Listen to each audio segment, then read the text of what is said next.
The auctioneer's voice cut through the dusty Wyoming air like a whip crack. What am I bid for this one? Strong back, can cook, clean, quiet as a church mouse. Laughter rippled through the crowd as Elena Ward stood trembling on the wooden platform, her father's hand gripping her shoulder like a vice. Caleb Ward spat tobacco juice into the dirt.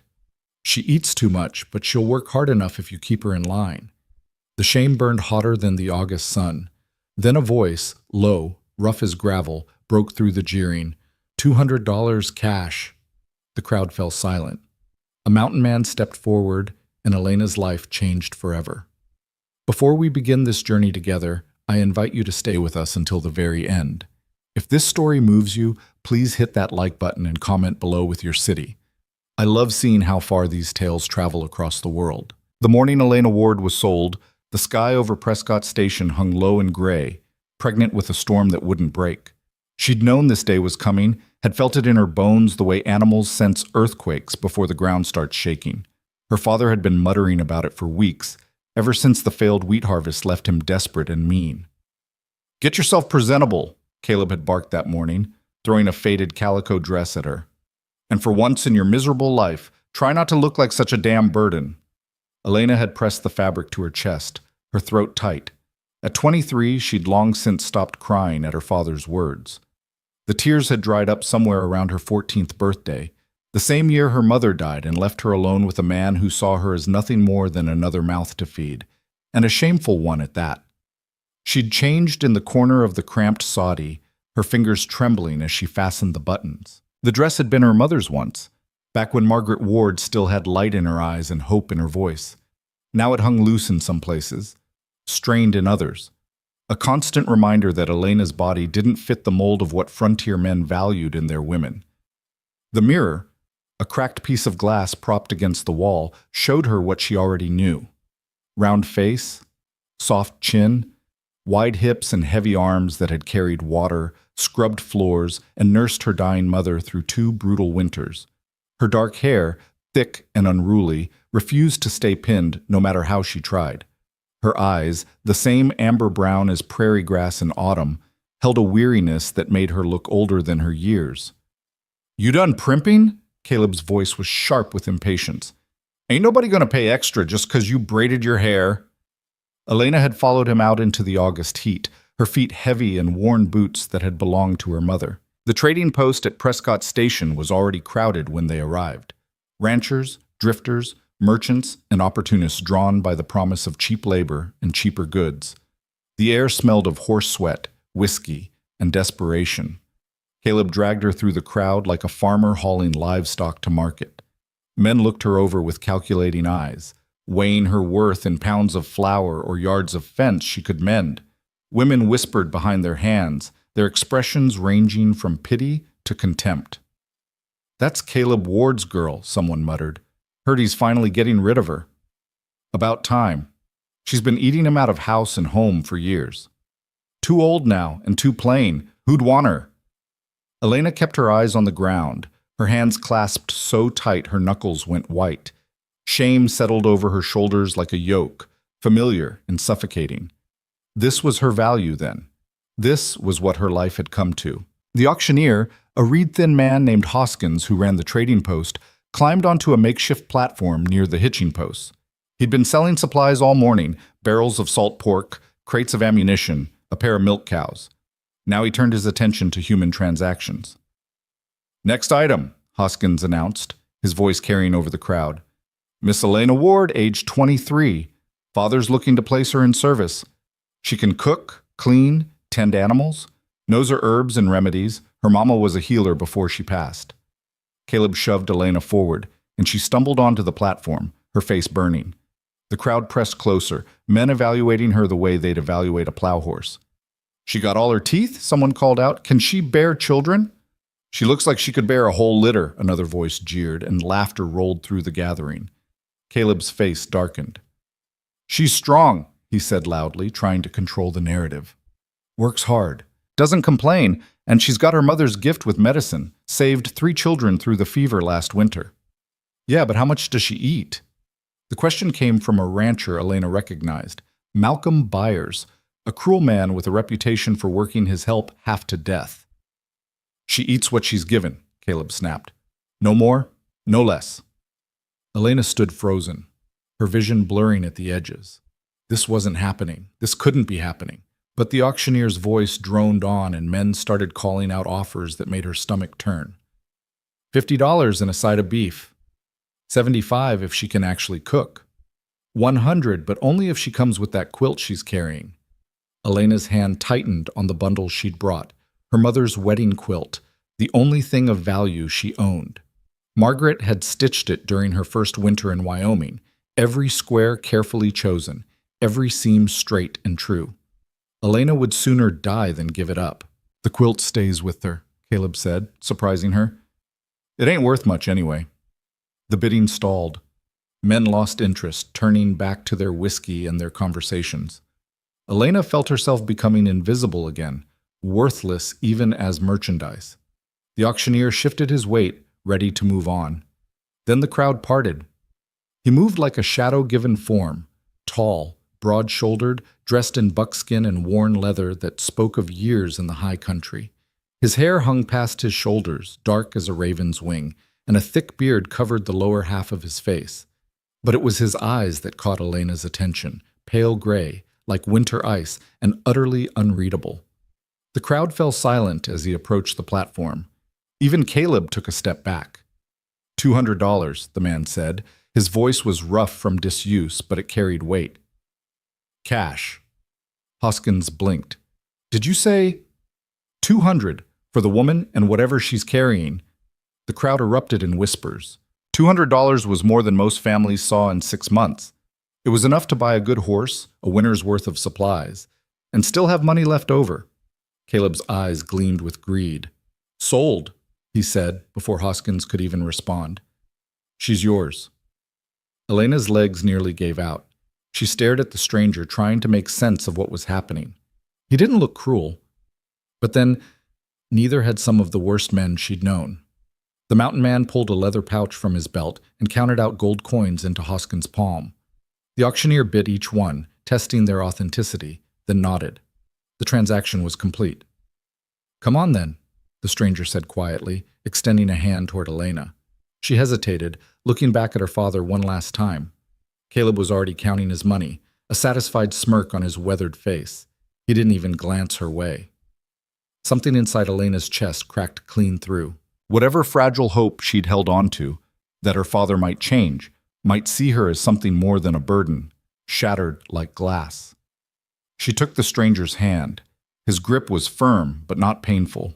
He helped her down from the platform, and the crowd parted to let them through. Elena kept her head down, clutching her mother's quilt to her chest as they walked toward the edge of the settlement where a massive roan horse waited, saddled and packed for travel. What's your name? The man asked as he checked the saddle straps. Elena. Her voice came out barely above a whisper. I'm Jonah Reed. He glanced at her, those pale eyes studying her face. Can you ride? She nodded. She'd learned as a girl, back when her mother was still alive and there had been brief moments of joy in their hard-scrabble life. Good. He swung into the saddle with easy grace, then reached down. Give me your hand. Elena did, and he pulled her up behind him as if she weighed nothing. She settled awkwardly onto the horse's back, trying not to touch more of him than necessary. Hold on, Jonah said. To what? Me. Unless you want to fall off once we reach the high trails. Elena's face burned, but she wrapped her arms around his waist. Through the buckskin shirt, she could feel the solid muscle of his back, the steady rise and fall of his breathing.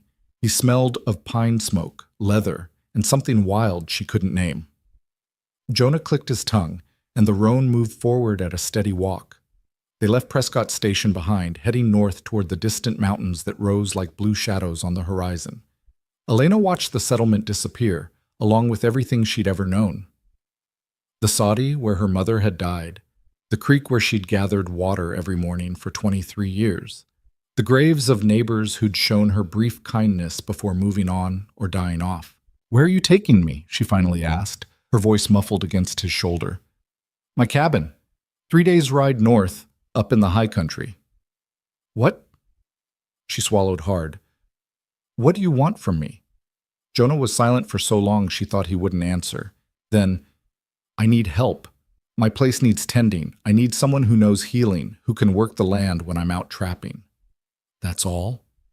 He glanced back at her, and something in his expression softened, just barely. That's all. Elena wanted to believe him, but she'd learned long ago that men's words and men's actions rarely aligned, so she kept quiet, holding on as the horse carried them into the wilderness. They rode through the rest of that day and into the evening, stopping only twice to water the horse and stretch their legs. Jonah didn't speak much, but he was attentive, offering her water, asking if she needed to rest, adjusting their pace when the terrain grew rough. As the sun began to set, painting the sky in shades of copper and gold, they made camp in a small clearing beside a stream. Jonah unsaddled the horse and hobbled it near the water, then set about building a fire with practiced efficiency. Elena stood awkwardly to the side, unsure what to do. In her father's house, she'd always known her role.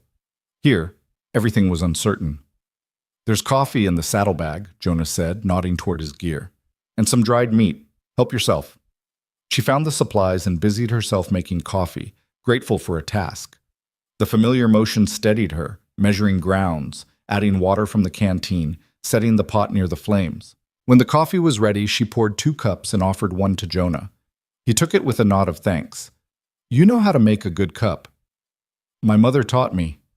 The words came out before she could stop them. The healer? Yes. Elena wrapped her hands around her own cup, savoring the warmth. She knew plants, remedies, could bring down a fever, set a bone, ease a difficult birth. People came to her when they had nowhere else to turn. And she taught you? Everything she could, before she died. Jonah was quiet for a moment, staring into the fire. That's a valuable skill, especially up in the mountains. Nearest doctor's a week's ride away, and he's drunk more often than not.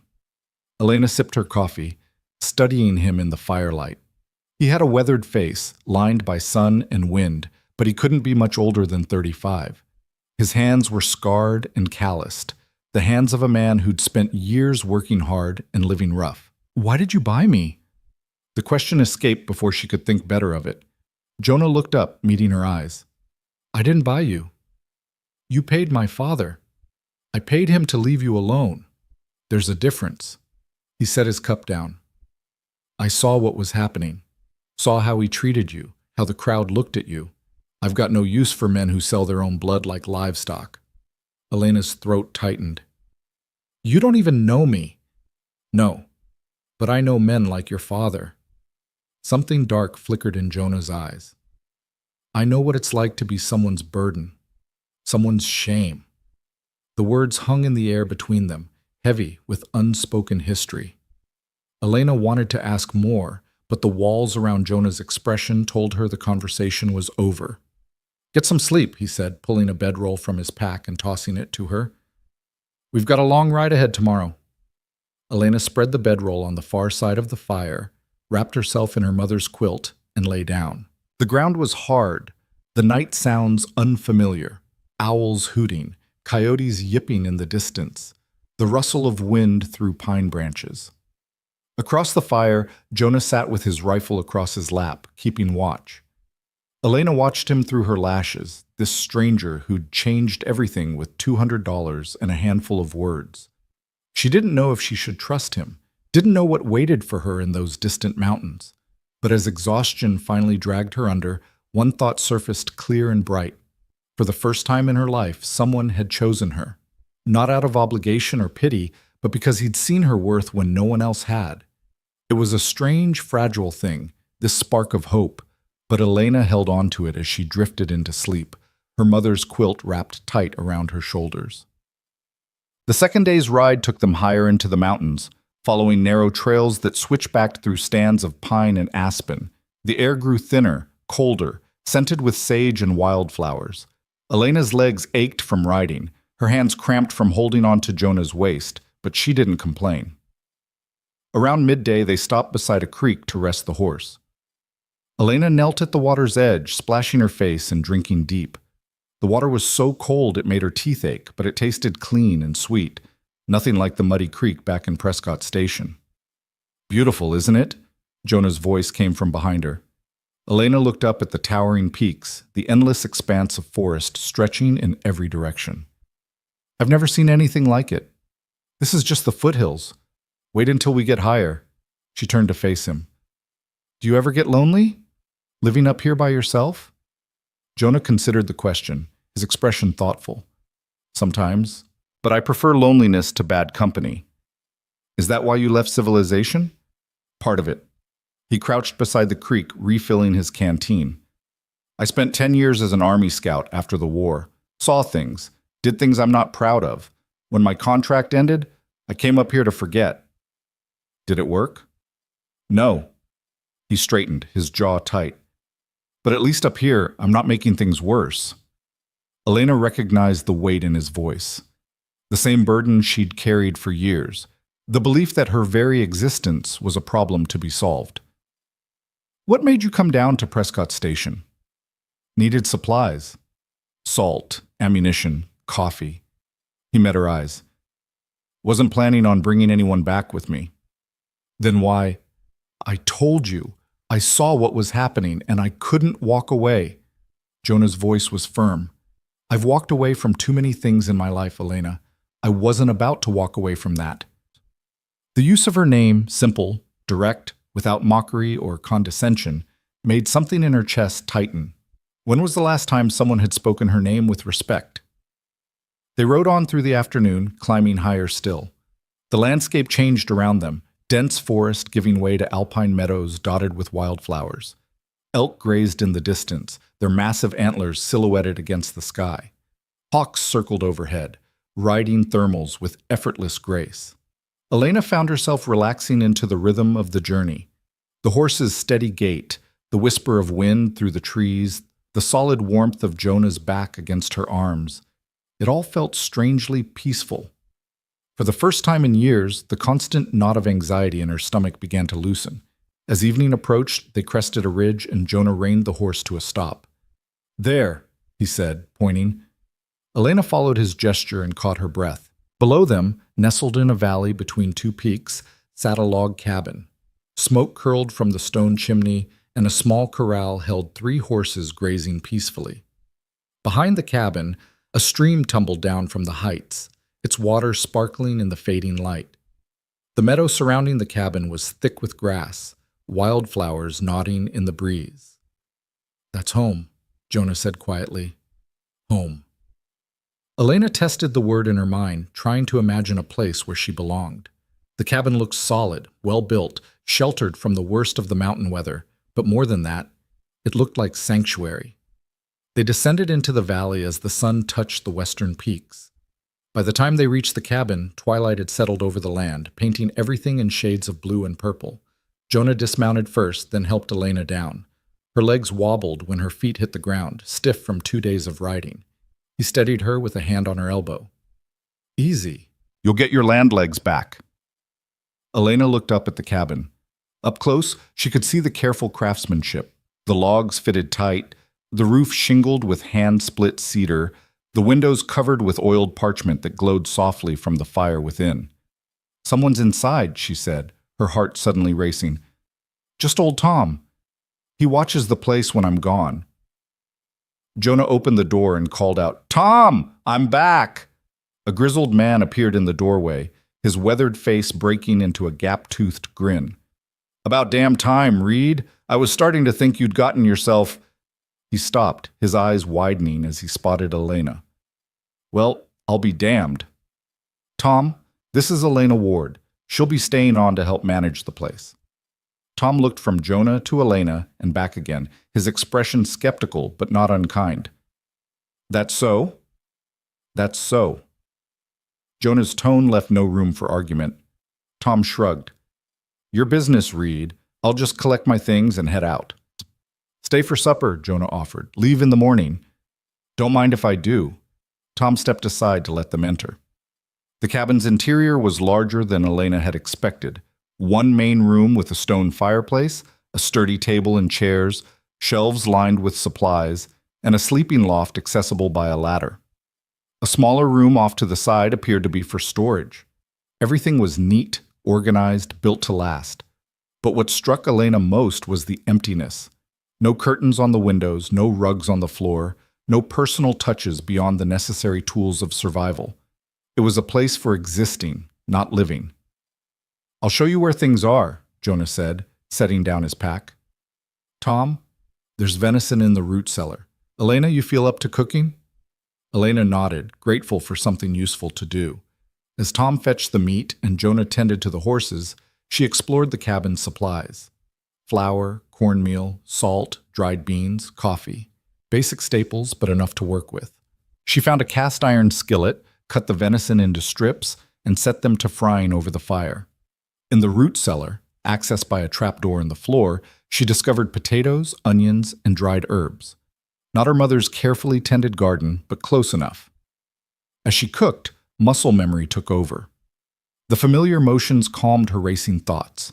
Chopping onions, seasoning meat, testing the heat of the pan. This, at least, she knew how to do. Tom and Jonah returned, bringing the smell of horses and fresh air. They settled at the table and Elena served the meal. Venison with fried potatoes and onions, coffee dark and strong. Tom took a bite and his eyebrows rose.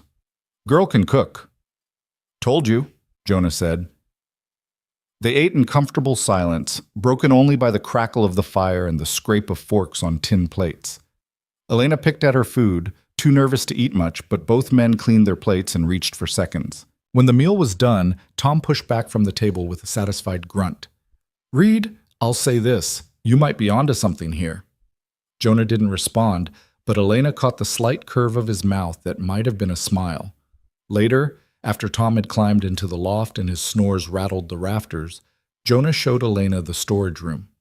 "You can sleep here. I'll rig a proper bed tomorrow, but for tonight, this will have to do." The room was small but dry, with space enough for a narrow cot and her few belongings. Elena spread her mother's quilt over the rough wooden floor, creating a makeshift pallet. "Thank you," she said, looking up at Jonah. "For everything." He nodded, his expression unreadable in the dim light. "Get some rest. Tomorrow, I'll show you around the valley. There's work to be done, but nothing that can't wait a day or two." Elena watched him leave, pulling the door closed behind him. Alone in the darkness, she wrapped herself in her mother's quilt and let out a long, shaky breath. 3 days ago, she'd been standing on an auction block, sold like livestock. Now she was in a mountain cabin, miles from anywhere, with a man she barely knew and a future completely uncertain. But as she closed her eyes, Elena realized something had changed. The crushing weight of shame that had defined her for so long felt lighter. Not gone, maybe it would never be truly gone, but diminished. Jonah had paid for her freedom, not her servitude. He'd offered her work, not degradation. He'd given her a place to sleep, food to eat, and most unexpectedly, dignity. It was more than she'd ever dared to hope for, and for tonight, it was enough. Morning came soft and golden through the oiled parchment windows. Elena woke to the sound of voices, Tom's gravelly drawl and Jonah's quieter responses filtering through the thin door. She sat up, her body stiff from sleeping on the floor, and took stock of her surroundings in the daylight. The storage room was barely 8 feet square, its walls lined with shelves holding dried goods, tools, and supplies. A small window near the ceiling let in a shaft of sunlight that illuminated dust motes dancing in the air. It wasn't much, but it was hers, the first space she'd ever had to herself. She folded her mother's quilt carefully, running her fingers over the familiar patterns. Each square told a story. Blue calico from Margaret's wedding dress, red flannel from a shirt she'd made for Caleb before bitterness consumed him, green cotton from Elena's baby blanket. The stitches were small and precise, her mother's hands creating beauty even as frontier life tried to grind her down. Elena pressed the quilt to her face, breathing in the faint scent of sage and wood smoke. "I made it, Mama," she whispered. "I'm somewhere new, somewhere that might be better." A knock on the door startled her. "Elena?" Jonah's voice came through the wood. "Breakfast is ready when you are. I'll be right there." She smoothed her dress, finger-combed her unruly hair, and stepped out into the main room. Tom was already at the table, a plate of fried eggs and cornbread in front of him. Jonah stood by the fireplace, coffee pot in hand. "Sleep all right?" he asked, pouring her a cup. "Well enough, thank you." Tom snorted. "Girl's too polite, Reed. Probably spent the night on a floor harder than frozen ground. He looked at Elena. Don't let this mountain hermit's hospitality fool you. Man's got the social graces of a porcupine. I get by, Jonah said mildly, handing Elena her coffee. She took it gratefully, wrapping her hands around the warm tin cup. The coffee was strong and bitter, but it chased away the last cobwebs of sleep. Jonah slid a plate across the table, eggs fried in bacon grease, thick slices of cornbread, and wild blackberry jam. Elena stared at the food. It was more than she'd typically eaten for breakfast in her father's house, where every scrap was measured and rationed, where her portions were always smallest because she was already too big anyway. Something wrong? Jonah asked. No, I just... She stopped, heat flooding her cheeks. Thank you. They ate in silence, broken only by the scrape of forks and Tom's occasional commentary about the weather, the state of the horses, and the elk herd he'd spotted near the North Ridge. Elena ate slowly, savoring every bite, trying not to think about how temporary this might be. When the meal was finished, Tom gathered his gear and headed for the door. Reed, you keep yourself out of trouble. And you, he turned to Elena, don't let this ornery bastard work you to death. He forgets sometimes that other people need rest. I'll manage, Elena said. Tom tipped his hat and disappeared outside. They heard him whistling as he saddled his horse, then the sound of hoofbeats fading into the distance. Jonah cleared the table, his movements efficient and practiced. Come on, he said. I'll show you around. Outside, the valley revealed itself in full daylight, and Elena caught her breath. The cabin sat in a natural bowl ringed by towering peaks still capped with snow despite the late summer heat. The meadow stretched out in all directions, thick with wildflowers, purple lupine, yellow arrowleaf, delicate white columbine. The stream that fed the valley tumbled down from the heights in a series of small waterfalls, its sound a constant, gentle music. It's beautiful, Elena said, the words inadequate for what she felt. It's isolated, Jonah replied, but there was pride in his voice. Nearest neighbor is 5 miles east, the Harpers. Good people, keep to themselves mostly. Another family about 7 miles south, the Callahans. They've got 3 kids, youngest is 5. Gets the croup every winter. Elena filed the information away, her healer's mind already cataloging what she'd need. I should prepare some remedies, horehound and honey for coughs, willow bark for fever. The herbs grow wild all through these mountains, Jonah said. I'll show you the best patches, but first the practical things. He led her through the property with the thoroughness of a man who understood that survival in the high country required knowledge. The root cellar, dug deep into the hillside and lined with stone, stayed cool even in summer. The smokehouse, where venison and elk hung curing in fragrant cedar smoke. The corral, where 3 horses, the roan she'd ridden, and 2 sturdy mountain ponies grazed contentedly. That's Smoke, Jonah said, pointing to the roan. The brown mare is Molly, and the gray is Ash. All 3 are steady on mountain trails. You'll need to learn to handle them on your own. I can ride, Elena said. My mother taught me when I was young. Good, because I'll be gone sometimes, checking trap lines, hunting, trading in the lower valleys. You'll need to manage things here alone. The word should have frightened her, but instead Elena felt a strange thrill. Alone meant independent. Alone meant trusted. Alone meant free. They walked to the stream, and Jonah showed her where the water ran clearest, where fish pooled in the deeper eddies, where the best watercress grew in the shallows. He pointed out the garden plot, overgrown now with weeds, neglected. I'm no farmer, he admitted. Can keep myself fed, but I never had the patience for growing things. Elena knelt beside the plot, running her fingers through the soil. Rich and dark, fed by mountain runoff and decades of decomposing leaves. This could be something, she said quietly, with the right care. Then it's yours to tend. She looked up at him, shading her eyes against the sun. Why are you doing this? Giving me work? A place to stay? Freedom to manage things? You don't know me. I could be lazy, or a thief, or... I saw you make coffee from memory while your world was falling apart, Jonah interrupted. Saw you cook a decent meal in a strange kitchen after 2 days of hard riding. Saw you keep your dignity when every person at that trading post was treating you like livestock. He crouched down beside her, his pale eyes serious. I know enough. Elena's throat tightened. What if I'm not what you think I am? Then we'll figure it out. He stood, offering her his hand. But I don't think I'm wrong. She let him pull her to her feet, and they continued the tour.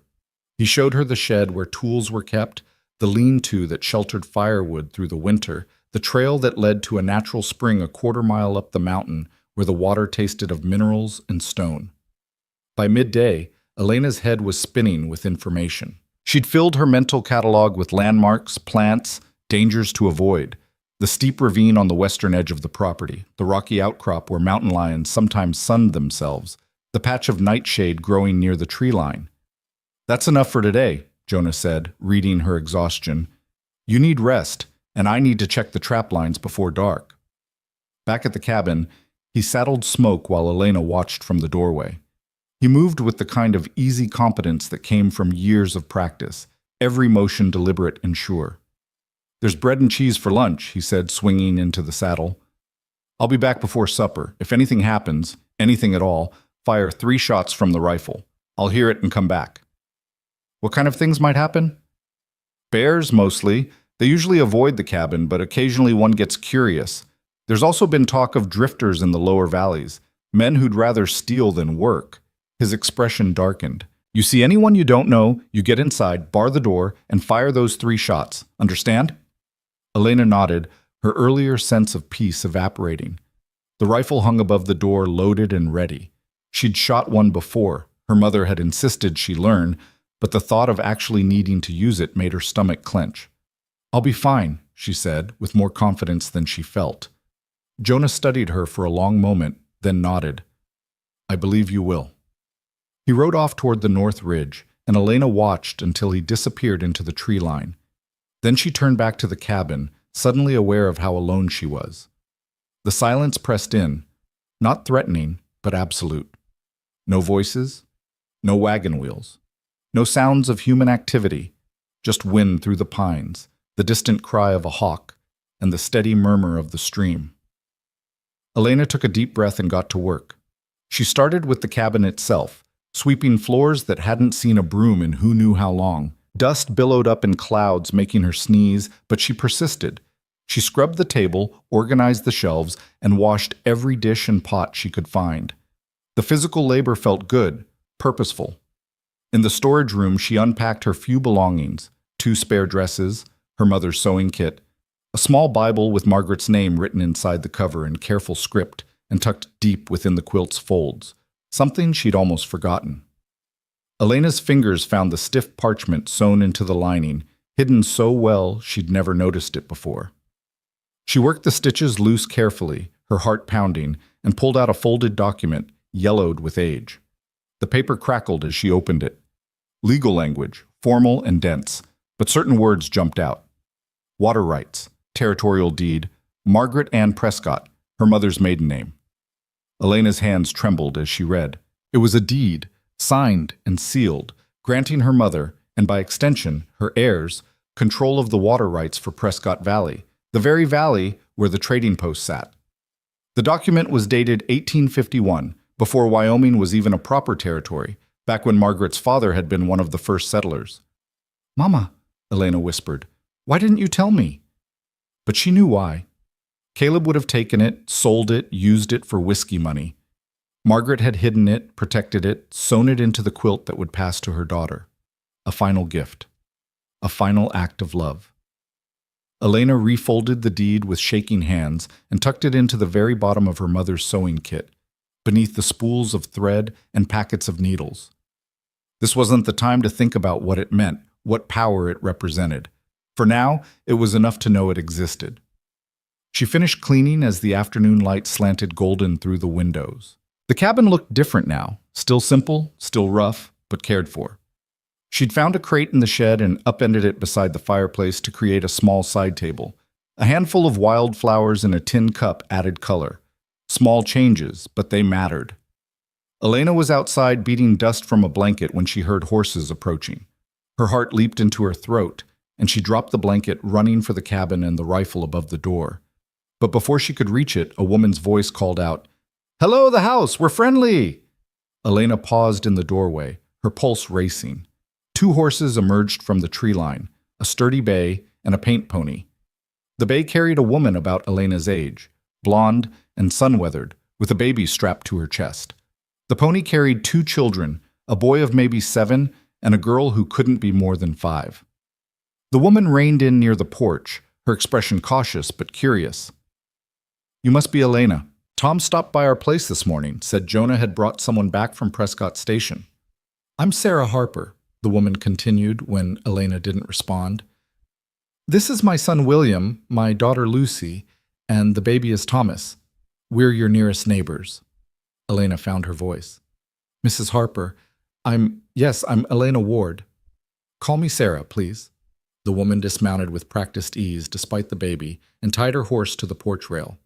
"William, Lucy, stay on the pony and don't touch anything." The children nodded solemnly, their eyes wide as they took in Elena. Sarah approached the porch, her expression warming. "I hope we're not intruding. I just wanted to welcome you to the valley and let you know if you need anything at all. We're just 5 miles east over the ridge." "That's very kind," Elena said, her throat tight. When was the last time another woman had spoken to her with such genuine friendliness? "I also brought you something." Sarah reached into her saddlebag and pulled out a cloth-wrapped bundle. "Fresh bread and some of my strawberry preserves. Figured you might appreciate a few extras while you're settling in." Elena took the bundle, the warmth of the bread seeping through the fabric. "Thank you. I'm not used to such kindness." Something in Sarah's expression shifted, a flash of understanding. "Jonah's a good man, Elena. Rough around the edges, but decent to his core. And this valley, we look after each other up here. Has to be that way when winter comes." "I'm beginning to understand that." Sarah glanced at the cabin, taking in the beaten blanket, the swept porch, the flowers in the window. "You've already made a difference here. Place looks better than it has in years. I've just been cleaning." "That's more than Jonah would do on his own." Sarah shifted the baby to her other hip. "Listen, I know Tom mentioned my Lucy gets the croup. If you truly know healing, like he said, I'd be grateful for any advice. Last winter nearly killed her." Elena's healer instincts kicked in immediately. "I'll prepare some remedies. Horehound and honey for the cough, steam treatments with pine needles to open the lungs, and I'll show you how to make a mustard plaster for when it gets bad." Relief washed over Sarah's face. "Bless you. The nearest doctor is a week away, and by the time you could get there and back—" She didn't finish the sentence. She didn't need to. "I'll come by in a few days," Elena promised, "once I've gathered the herbs I need." "That would be wonderful." Sarah untied her horse and swung back into the saddle. "William, Lucy, say goodbye to Miss Elena." "Goodbye, Miss Elena," they chorused. Elena watched them ride away, the woman and 3 children disappearing into the forest like something from a dream. She stood on the porch long after they'd gone, Sarah's words echoing in her mind. "We look after each other up here." For the first time in her life, Elena felt the edges of belonging. She went back inside and unwrapped Sarah's gift. The bread was still warm, crusty, and golden, and the preserves smelled of summer berries and sugar. Elena cut a thick slice, spread it with preserves, and took a bite. It tasted like hope. When Jonah returned at dusk, 3 rabbits slung over his saddle, he found the cabin transformed. Clean floors, organized shelves, flowers on the table, the smell of fresh bread mixed with the scent of pine smoke and coffee. Elena was at the stove, stirring something in a pot. She looked up when he entered, and he noticed the change in her immediately, shoulders less hunched, eyes less haunted. "Sarah Harper came by," she said. Jonah nodded, unsurprised. "News travels fast up here. What did you think of her?" "She was kind." Elena ladled stew into bowls. She'd used the last of the venison, potatoes, and wild onions to make something hearty. She brought bread and preserves. "Sarah's good people. Her husband David is too, though he's quieter. They've been up here about 6 years, making a go of it." They ate dinner, and Elena told him about the visit, about Sarah's concerns for Lucy, about her promise to prepare remedies. Jonah listened, his expression thoughtful. "You'll do well here," he said finally. "The valley needs a healer." "What does the valley need you for?" The question came out before Elena could stop it. Too forward, too personal. But Jonah didn't seem offended. "Meat, mostly. I keep the Harpers and Callahan supplied with venison and elk. Trade furs down in the lower settlements for goods we can't make ourselves." He paused. And I keep an eye out for trouble. What kind of trouble? Drifters looking to steal livestock. Occasionally worse. His jaw tightened. There's men in these mountains who think isolation means they can do as they please. They're wrong. Elena heard the steel in his voice and understood.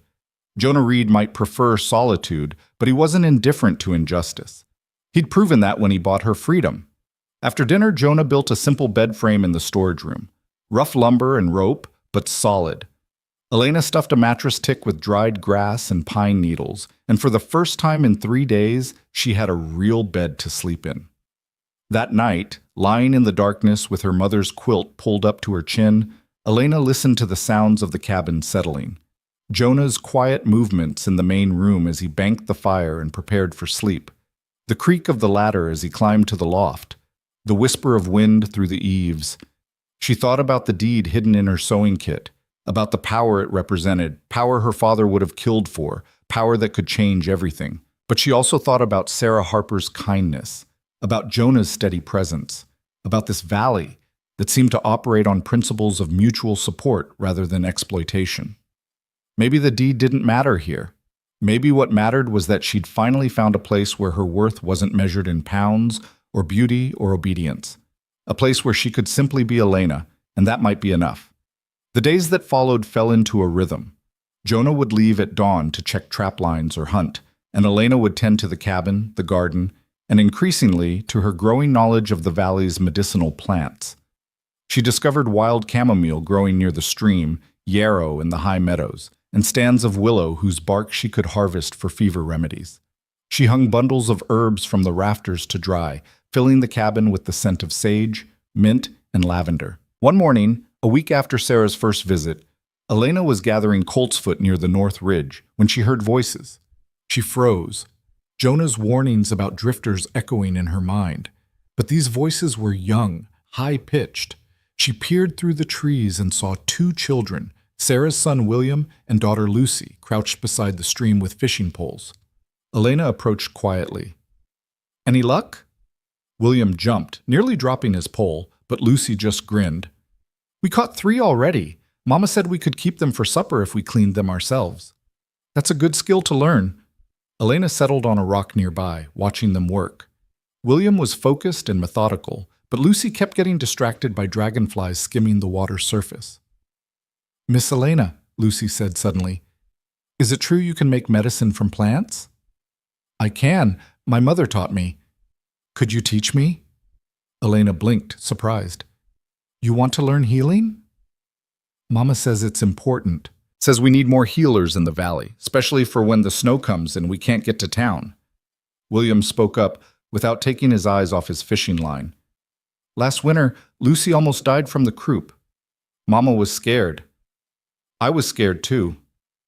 Lucy's face grew solemn. "I don't want Mama to be scared again." Something in Elena's chest cracked open. This child, barely 5 years old, wanted to learn healing not for herself but to protect her mother from fear. "I'll teach you," Elena said quietly. "Both of you if you want. We'll start with the simple things. Which plants are safe to eat? Which ones can help with common ailments?" Lucy's face lit up like sunrise. "Really?" "Really. But you'll have to listen carefully and remember what I teach you. Healing isn't just about knowing plants. It's about paying attention." "We can pay attention," William said seriously. "Can't we, Lucy?" "The best attention ever," Lucy promised. They stayed by the stream for another hour, and Elena taught them their first lesson: how to identify mint by its square stem and distinctive smell, how to make a simple tea that could ease upset stomachs. When the children finally headed home, their string of fish in hand, Elena walked back to the cabin with a strange lightness in her step. Teaching them had awakened something she'd forgotten, that knowledge could be passed on, that her mother's wisdom didn't have to die with Margaret. That evening, she told Jonah about the encounter. He listened, a slight smile playing at the corners of his mouth. "You're going to end up with every child in the valley following you around," he said. "Would that be so terrible?" "No." He met her eyes. "I think it would be good." 2 weeks into her stay, Elena woke to find Jonah already gone and a note on the table. "Heading to Lower Valley for supplies. Back in 3 days. Rifles loaded. You know what to do. 3 days alone. Elena's first response was fear. What if something happened? What if she needed help? But then she looked around the cabin, at the herbs hanging from the rafters, at the garden she'd weeded and watered back to life, at the clean floors and stocked shelves. She'd done all this. She'd managed. She could manage 3 more days. The first day passed quietly. Elena worked in the garden, harvested herbs, and made a fresh batch of cough syrup for Sarah to pick up. She practiced shooting the rifle, getting used to its weight and kick, until she could hit a target at 50 paces more often than not. The second day, David Harper stopped by, a quiet, sturdy man with kind eyes and calloused hands. He'd brought fresh milk and eggs in trade for the cough syrup Elena had prepared. "Sarah says you're a godsend," he told her, his voice gruff with emotion. "Says Lucy's already breathing easier with those steam treatments you recommended. I'm glad I could help. We all are." David shifted his weight, clearly uncomfortable with sentiment. "Listen, if you ever need anything, firewood, help with heavy work, whatever, you just send word. We take care of our own up here." Our own. The words wrapped around Elena like a warm blanket. The third day dawned gray and cold, with clouds massing over the peaks. Elena spent the morning preparing for the storm she could feel coming, securing the shutters, bringing in extra firewood, checking that the animals had shelter. She was hauling the last armload of wood when she heard horses. Multiple horses moving fast. Elena's heart kicked into overdrive. She dropped the wood and ran for the cabin, grabbing the rifle just as 3 riders burst into the clearing. The lead rider was a stranger, tall and lean, with cruel eyes and a sheriff's badge pinned to his vest that looked about as legitimate as a $3 bill. The 2 men behind him were cut from the same cloth, hard-faced, dangerous. "Well now," the lead rider said, swinging down from his horse. "Ain't you a pretty sight? Jonah Reed finally got himself a woman." Elena raised the rifle, her hand steady despite her pounding heart. "State your business or leave?" The man laughed. "Got some fire in you. I like that." He took a step closer. "Name's Pike. I'm looking for Reed. Where is he?" "Not here." "When's he coming back?" "I don't know." Elena kept the rifle trained on his chest. "You can leave a message or you can leave, but you're not coming any closer." Pike's expression hardened. "You threatening a lawman, girl?" "You're no lawman, and I'm warning you, not threatening. There's a difference." One of the men behind Pike shifted in his saddle, his hand moving toward his gun. Elena swung the rifle toward him. "Don't!" "Easy now," Pike said, raising his hands in mock surrender. "We're just having a friendly conversation." "This conversation is over. Get off this property." Pike studied her for a long moment, his eyes calculating. Then he smiled, a cold reptilian expression that made Elena's skin crawl. "Tell Reed that Pike was here. Tell him I need to talk to him about a business proposition. And tell him," he paused, "tell him I don't take kindly to being refused." He swung back into his saddle and reined his horse around. The 3 riders disappeared into the trees, but Elena didn't lower the rifle until the sound of hoofbeats had faded completely. Only then did she start shaking. She stumbled inside, barred the door, and sank into a chair. Her hands trembled so badly she nearly dropped the rifle. She'd done it, faced down 3 armed men and sent them away. But the cost was hitting her now, adrenaline draining away and leaving her weak. Elena sat there until her breathing steadied, until she could think clearly again. Then she went to the window and watched the tree line, the rifle across her lap, waiting for either the men to return or Jonah to come home. The storm broke at sunset, rain lashing the cabin, thunder rolling through the valley like artillery fire. Elena lit a lantern and kept watch through the long night, dozing fitfully in the chair by the window. Jonah returned the next morning, riding through the last of the rain with his pack horse loaded with supplies. Elena met him at the door, and he took one look at her face and went still. "What happened?" She told him everything: Pike, the fake badge, the threat. Jonah's expression grew darker with every word. "You did good," he said when she finished. "You did exactly right." "Who is he?" Jonah's jaw clenched. "Trouble. The kind I thought I'd left behind." He unloaded his supplies with quick, angry movements. Pike runs a gang that operates out of the lower valleys. They prey on isolated homesteads, steal livestock, worse. I had a run-in with them last year, drove them off Harperland when they tried to rustle David's cattle. And now he wants revenge? More likely he wants to try again. Thinks maybe I'll be more cooperative if he threatens you. Jonah's eyes were cold as winter ice. He's wrong. Over the next few days, Jonah taught Elena more than just how to shoot straight. He taught her how to read the forest, how to spot signs of intrusion, how to set up simple alarms using string and bells. He showed her 3 different escape routes from the cabin and made her practice them until she could navigate them blindfolded. "I'm not trying to scare you," he said one evening as they sat on the porch, watching the sun set. "But I need you to be prepared." "I understand." Elena paused. "Jonah, why did you really come down to Prescott Station? Was it just for supplies?" He was quiet for so long she thought he wouldn't answer. Then, "I heard there was a man trying to sell his daughter. Heard it was Caleb Ward, and I remembered that name." "You knew my father?" "Knew of him. He served in the same regiment as me during the war, though in a different company. He had a reputation, not a good one." Jonah's voice was heavy. "When I heard what he was doing, I had to try to stop it." "You saved me. You saved yourself." He turned to face her. "I just gave you the opportunity." Elena looked out at the valley, at the mountains turning purple in the fading light.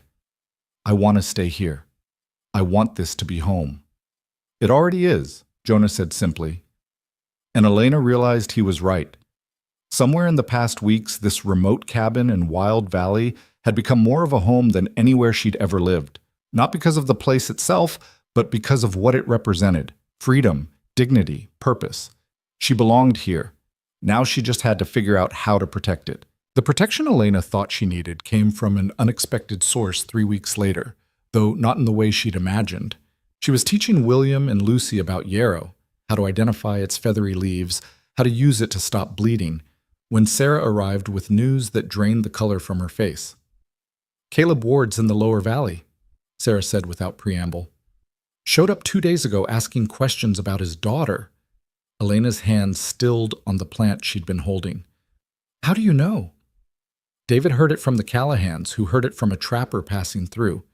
Your father's saying you were stolen from him, saying Jonah Reed kidnapped you and he wants you back." The world tilted sideways. Elena gripped the edge of the table to steady herself. "That's a lie. Jonah paid him. I know that. We all know that. But your father's telling a different story, and he's got men listening." Sarah's expression was grim. "Men who might see profit in helping him." William looked up from his plant samples, his young face troubled. "Miss Elena, you're not leaving, are you?" "No," Elena said, surprised by the firmness in her own voice. "I'm not leaving." But even as she spoke the words, fear coiled in her stomach. Caleb Ward was a lot of things: cruel, greedy, bitter, but he wasn't stupid. If he'd come this far into the mountains, he had a plan. That evening, when Jonah returned from checking the northern trap lines, Elena met him at the door. She'd spent the afternoon pacing, her mind racing through possibilities, each one worse than the last. "My father's here," she said, "in the valley." Jonah's expression didn't change, but his hand moved to the knife at his belt in an unconscious gesture. "Sarah told you?" "Yes. He's claiming you kidnapped me." "Let him claim what he wants. You're not going anywhere." Jonah stepped past her into the cabin, his movements tight with controlled anger. "The question is why he bothered to come at all. $200 is more money than Caleb Ward's seen in years. He should be drunk in some saloon, not riding into mountain country." Elena thought about the deed hidden in her sewing kit, the water rights to Prescott Valley, the power her father would kill for if he knew it existed. "There's something I need to show you," she said quietly. She retrieved the document and spread it on the table. Jonah read it in silence, his finger tracing the faded script, his expression growing darker with each line. "Your mother held the water rights to the entire valley where the trading post sits," he said finally, "which means you hold them now." "I didn't know. I found it sewn into my mother's quilt after I got here." Elena's voice shook. "Do you think my father knows?" If he does, it explains a lot. Jonah refolded the deed carefully. Water rights in that valley control everything. Who can ranch, who can farm, where the town can expand. Men have killed for less. What do I do? Jonah met her eyes.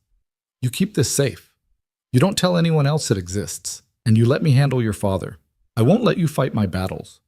This isn't just your battle anymore. His voice was gentle but firm.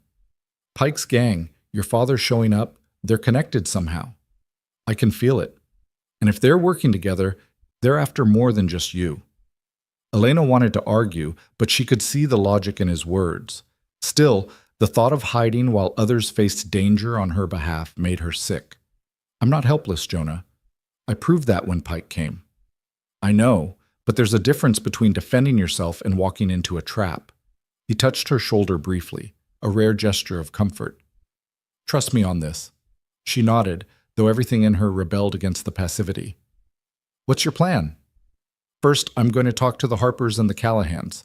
We need to know exactly what your father's been saying and who's been listening. Then, he paused. Then we wait. Make him come to us on ground we control. The waiting was worse than any action would have been. Elena threw herself into work, harvesting the last of the summer herbs, preserving vegetables from the garden, preparing medicines for the coming winter. But every sound made her jump. Every shadow at the edge of the clearing made her reach for the rifle. Jonah rode out each day to meet with their neighbors, building a network of information and trust. He came back with stories that made Elena's blood run cold. Caleb had been to the Callahan homestead, demanding to know if they'd seen his daughter. When Mary Callahan said no, he'd called her a liar and threatened to bring the law down on anyone harboring stolen property. John Callahan had run him off with a shotgun, but the damage was done. Seeds of doubt planted in soil already thin with frontier suspicion. He's trying to isolate you, Jonah explained one night over supper.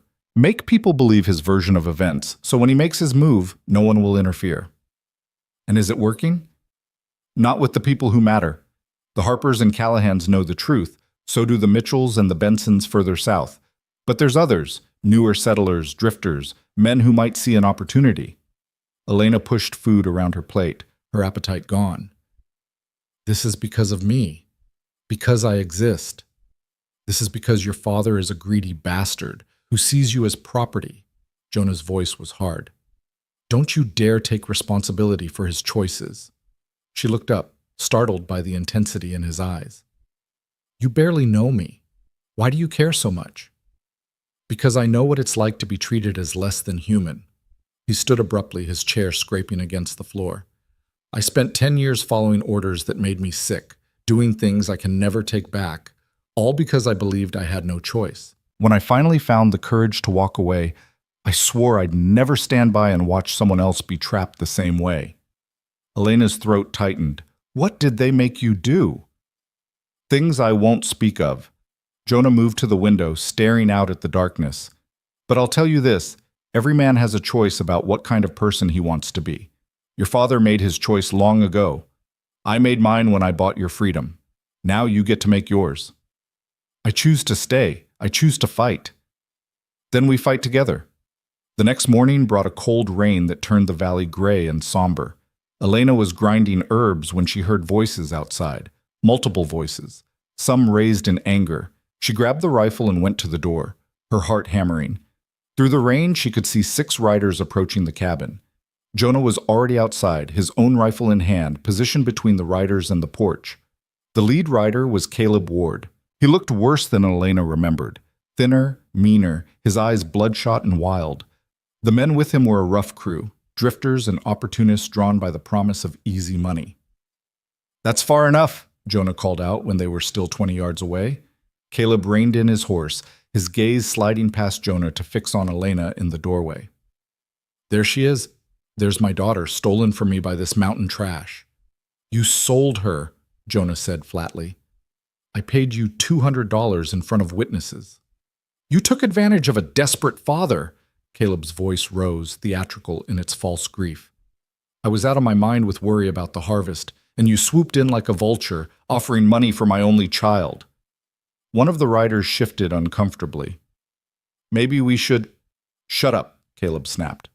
Then to Jonah, I want my daughter back, right now, or I'll go to the territorial governor, report a kidnapping, have every marshal in Wyoming hunting you down. Elena stepped forward, her rifle raised. I'm not going anywhere with you. You don't get a say, girl. You're my daughter, my responsibility. The law's on my side. The law says a woman can choose her own path once she's of age, Jonah said. Elena's 23, old enough to make her own decisions. She's simple-minded, Caleb said quickly. Easily influenced, can't be trusted to know what's good for her. Rage flooded through Elena, hot and bright. For 23 years, she'd swallowed her father's insults, accepted his casual cruelty as if it were deserved. But standing here on this mountain, in front of this cabin she'd cleaned and tended and made into something like a home, she found she had no more room for swallowing. I am not simple-minded, she said, her voice carrying across the clearing. I am not your property, and I am not going back to that Saudi to be your slave and your shame. Caleb's face twisted with fury. You ungrateful? After everything I did for you, keeping you fed, keeping a roof over your head? You sold me at a trading post like I was a sack of flour. Elena's voice broke, but she didn't stop. You spent my whole life telling me I was worthless, that I was too much trouble, that I ate too much and worked too little. Well, I'm done believing you. Elena. Jonah's voice held a warning, but she ignored it. You want to know what I've done in the 6 weeks I've been here? I've healed sick children. I've taught them about medicine. I've tended a garden and kept a home and proven I'm worth something to people who actually see me. So no, Father, I won't be going back with you. Not today, not ever. Caleb's hand moved to the pistol at his hip, and the world seemed to slow down. Jonah's rifle came up in one smooth motion, aimed at Caleb's chest. Don't, Jonah said quietly. I'd hate to shoot a man in front of his daughter, but I will if you force my hand. One of the riders behind Caleb spoke up, a younger man with nervous eyes. Ward, you said this would be simple. You said she'd come willingly once she saw you. She will, Caleb insisted, though his hand had moved away from his gun. She's just confused. This man's poisoned her mind against her own father. Or maybe, a new voice called out, she's finally free of you. Everyone turned. David Harper rode into the clearing, followed by John Callahan and 3 other men Elena recognized from the valley. They positioned their horses in a loose semicircle, cutting off Caleb's escape route. You boys should head on back down to the lower valleys, David said, his voice calm but his rifle very present. This doesn't concern you. The riders with Caleb exchanged glances. They'd signed on for easy money, not a standoff with armed settlers who knew the terrain and had every reason to protect their own. Ward didn't tell us the whole story, one of them said, already turning his horse. We want no part of this. You cowards, Caleb shouted as his hired help rode away. I'll pay double, triple, but they were gone, disappearing into the rain and mist like ghosts. Caleb sat alone on his horse, surrounded by men with rifles, facing a daughter who'd finally found her voice. For the first time in Elena's memory, he looked uncertain. You've got no claim here, Ward, John Callahan said. Legal or otherwise, best thing you can do is ride on out before this gets ugly. She's my daughter, Caleb said, but the fight had gone out of his voice. My blood. Then you should have treated her like she mattered, Sarah Harper's voice came from behind Elena. The woman had approached on foot, silent in the rain, and now stood beside Elena on the porch. But you didn't. You treated her like garbage, and now you want her back because you finally realized she has value. Elena's hand trembled on the rifle. How did Sarah know? Had she guessed about the deed? But Sarah wasn't finished. Word is you've been drinking with Pike and his gang, making deals, planning something that requires money you don't have. She paused. Or maybe money you think Elena has. Caleb's face went pale, and Elena knew. He'd figured out about the water rights somehow. Maybe he'd found old papers in the Saudi after she left. Maybe he'd simply put pieces together. Either way, he knew, and he'd come to claim what he thought was his. Those water rights belong to my wife, Caleb said desperately, which means they're mine by marriage law. Your wife is dead, Jonah said, which means they pass to her heir, to Elena. I'm her father. I have a right. You have nothing. Elena's voice was steady now, all fear burned away by righteous anger. Mother hid that deed from you for a reason. She knew what you'd do with it, sell it to the highest bidder, trade away the valley's future for whiskey money. Well, I won't let that happen. You can't stop me. I'll go to the territorial courts. Go ahead, Jonah interrupted. We'll be ready. We've got witnesses who'll testify you sold Elena of your own free will. We've got a legal document showing the water rights belong to Margaret Prescott's heir. And we've got the support of every settler in this valley who's tired of men like you trying to profit off other people's suffering. Caleb looked around at the circle of armed men, at his daughter standing straight and defiant, at the future he'd gambled away slipping through his fingers like water. This isn't over, he said, but there was no conviction in it. Yes, Elena said quietly. It is. He stared at her for a long moment, and Elena saw something flicker in his eyes. Regret, maybe, or the ghost of the man he might have been if bitterness hadn't consumed him. But then it was gone, replaced by the familiar sneer. You'll regret this, he said. You'll see how hard the world is for women alone, and you'll wish you'd come back when I gave you the chance. I'm not alone, Elena said, looking around at the people who'd ridden through the rain to stand with her. That's something you'll never understand. Caleb jerked his horse around and rode away, his back rigid with wounded pride. They watched until he disappeared into the trees, until even the sound of hoofbeats had faded to nothing. David Harper was the first to lower his rifle. That man's going to be trouble. Not if we handle this right, Jonas said. He turned to Elena. You said you won't let the water rights be sold. What will you do with them? Elena hadn't thought that far ahead. She'd been so focused on keeping the deed away from her father that she hadn't considered what possessing it actually meant. I need to think, she said slowly, but whatever I decide, it should benefit everyone in the valley, not just me. Sarah smiled. That's exactly the right answer. The men rode away one by one, returning to their own homesteads and families. Sarah lingered helping Elena make coffee while Jonah saw to the horses. How did you know? Elena asked as they worked. About my father and Pike? David heard things. Pieced them together. Sarah poured coffee into tin cups.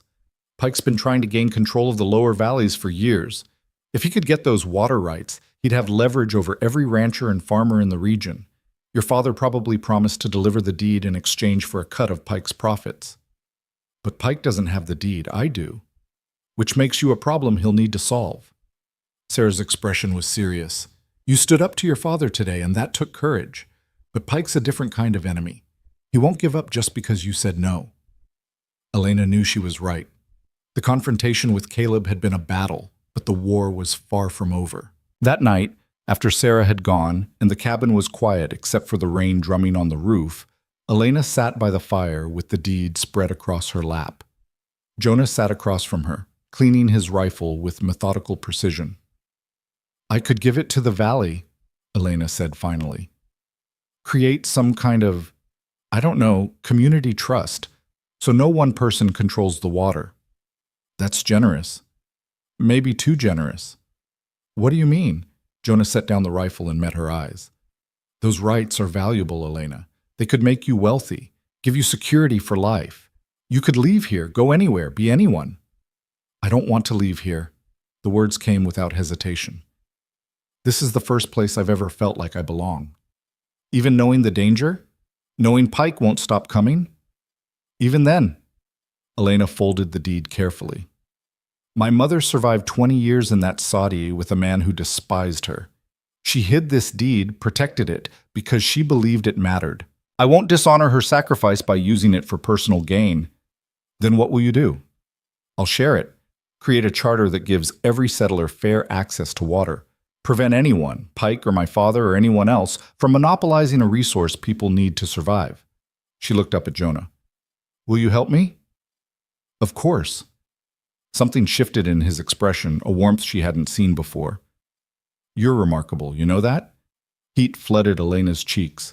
I'm just trying to do what's right. That's what makes you remarkable.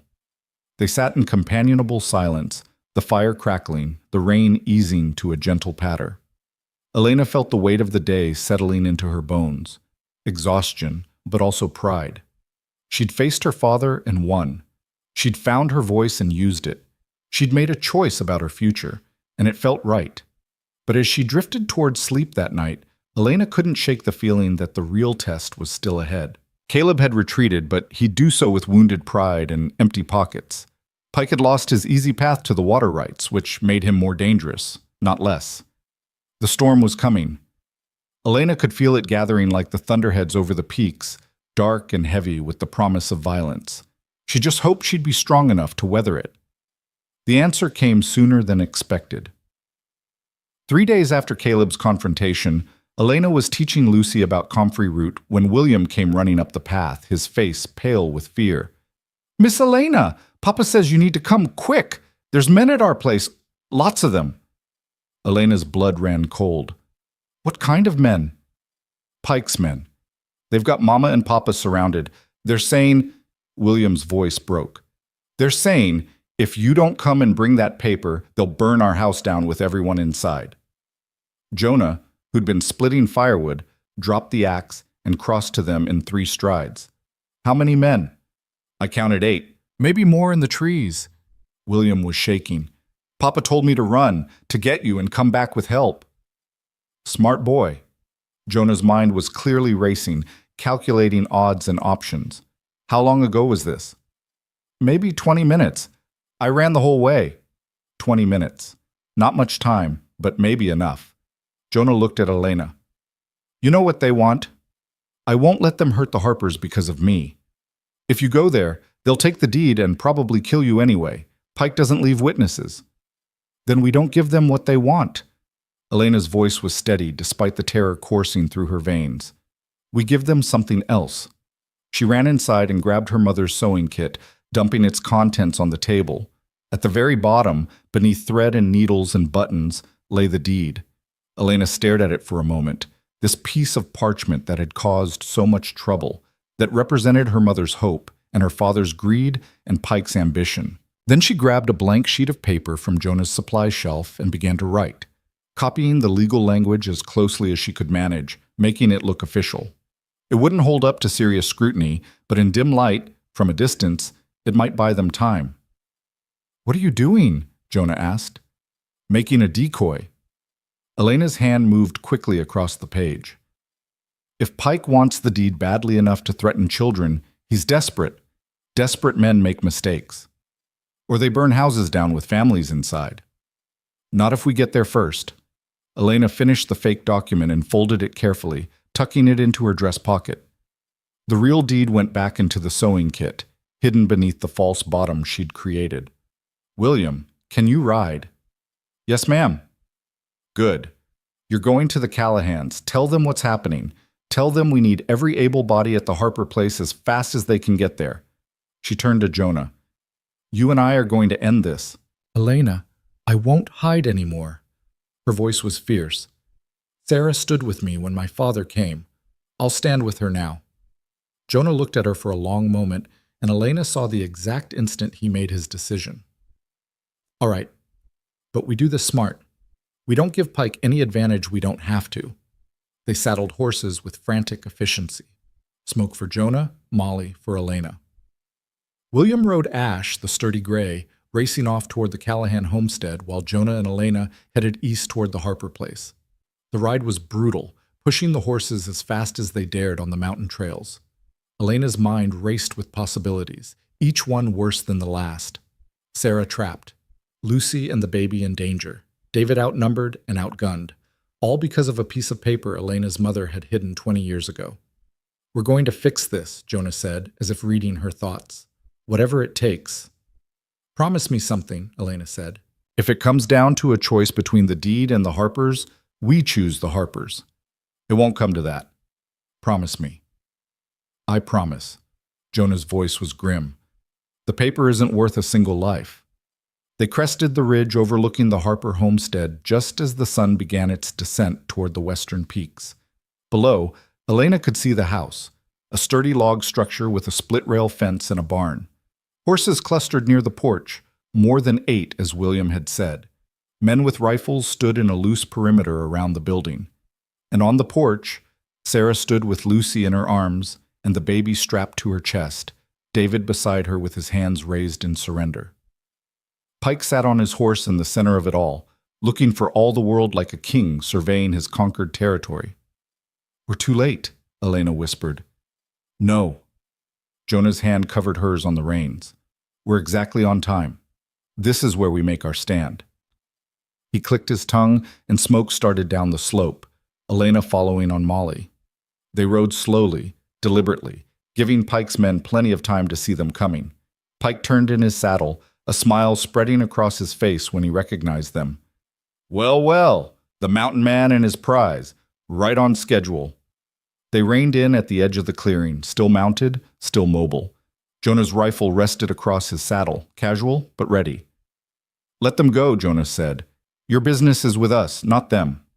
My business is with that deed. Pike's eyes fixed on Elena. You bring it? Elena's hand moved to her pocket, touching the folded paper there.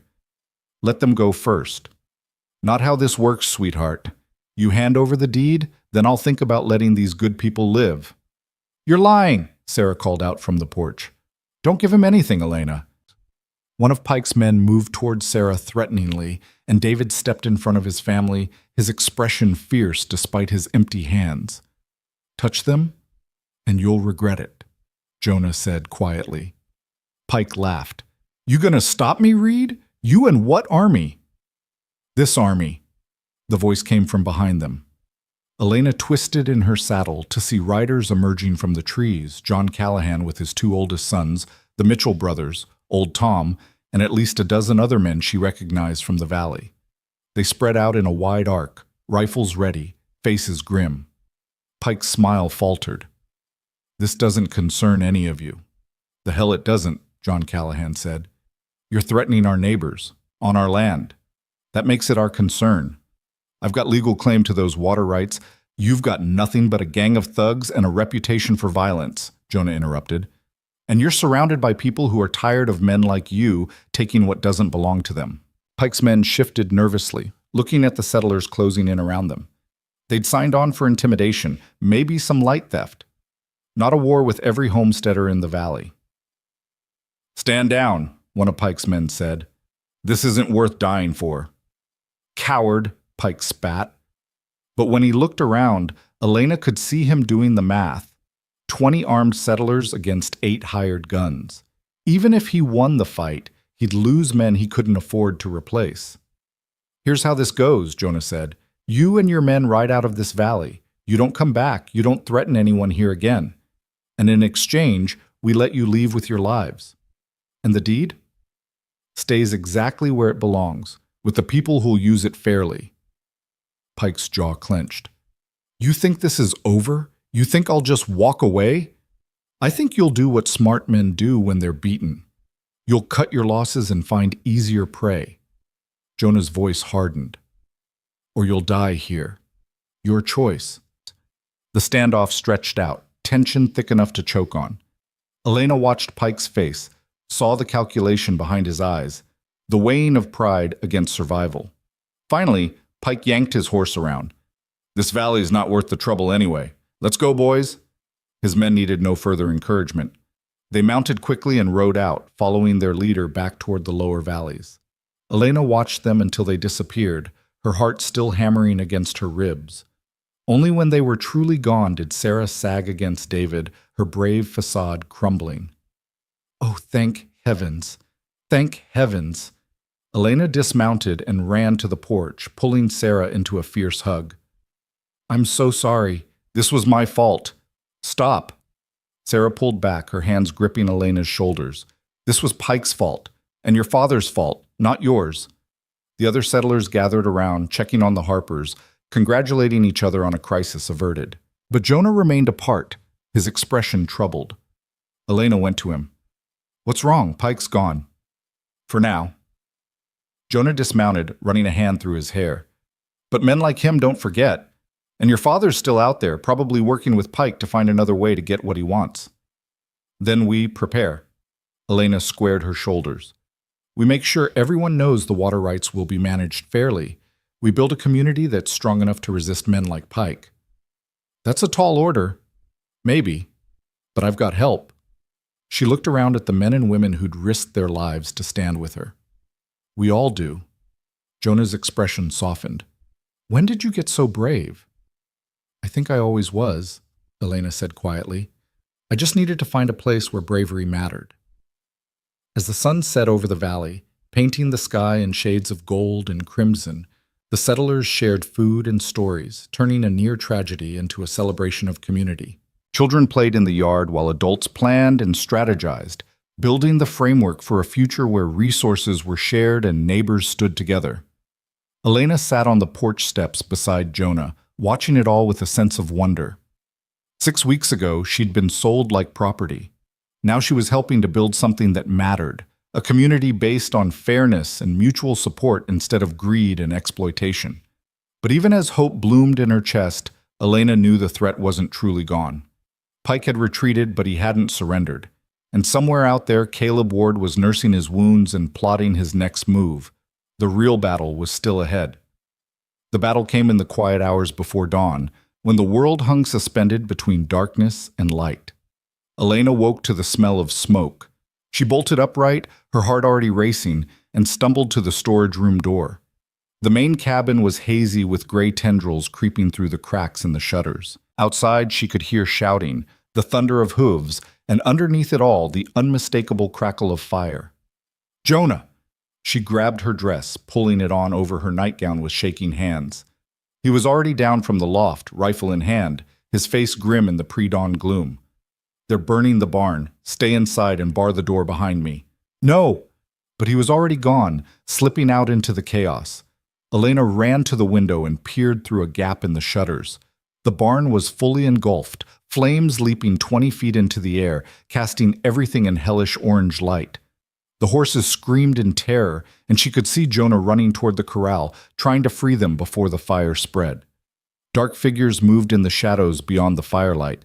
Pike's men, she was certain. But where was Pike? Where was her father? The answer came with a crash as the cabin door exploded inward, the bar splintering under the force of a boot.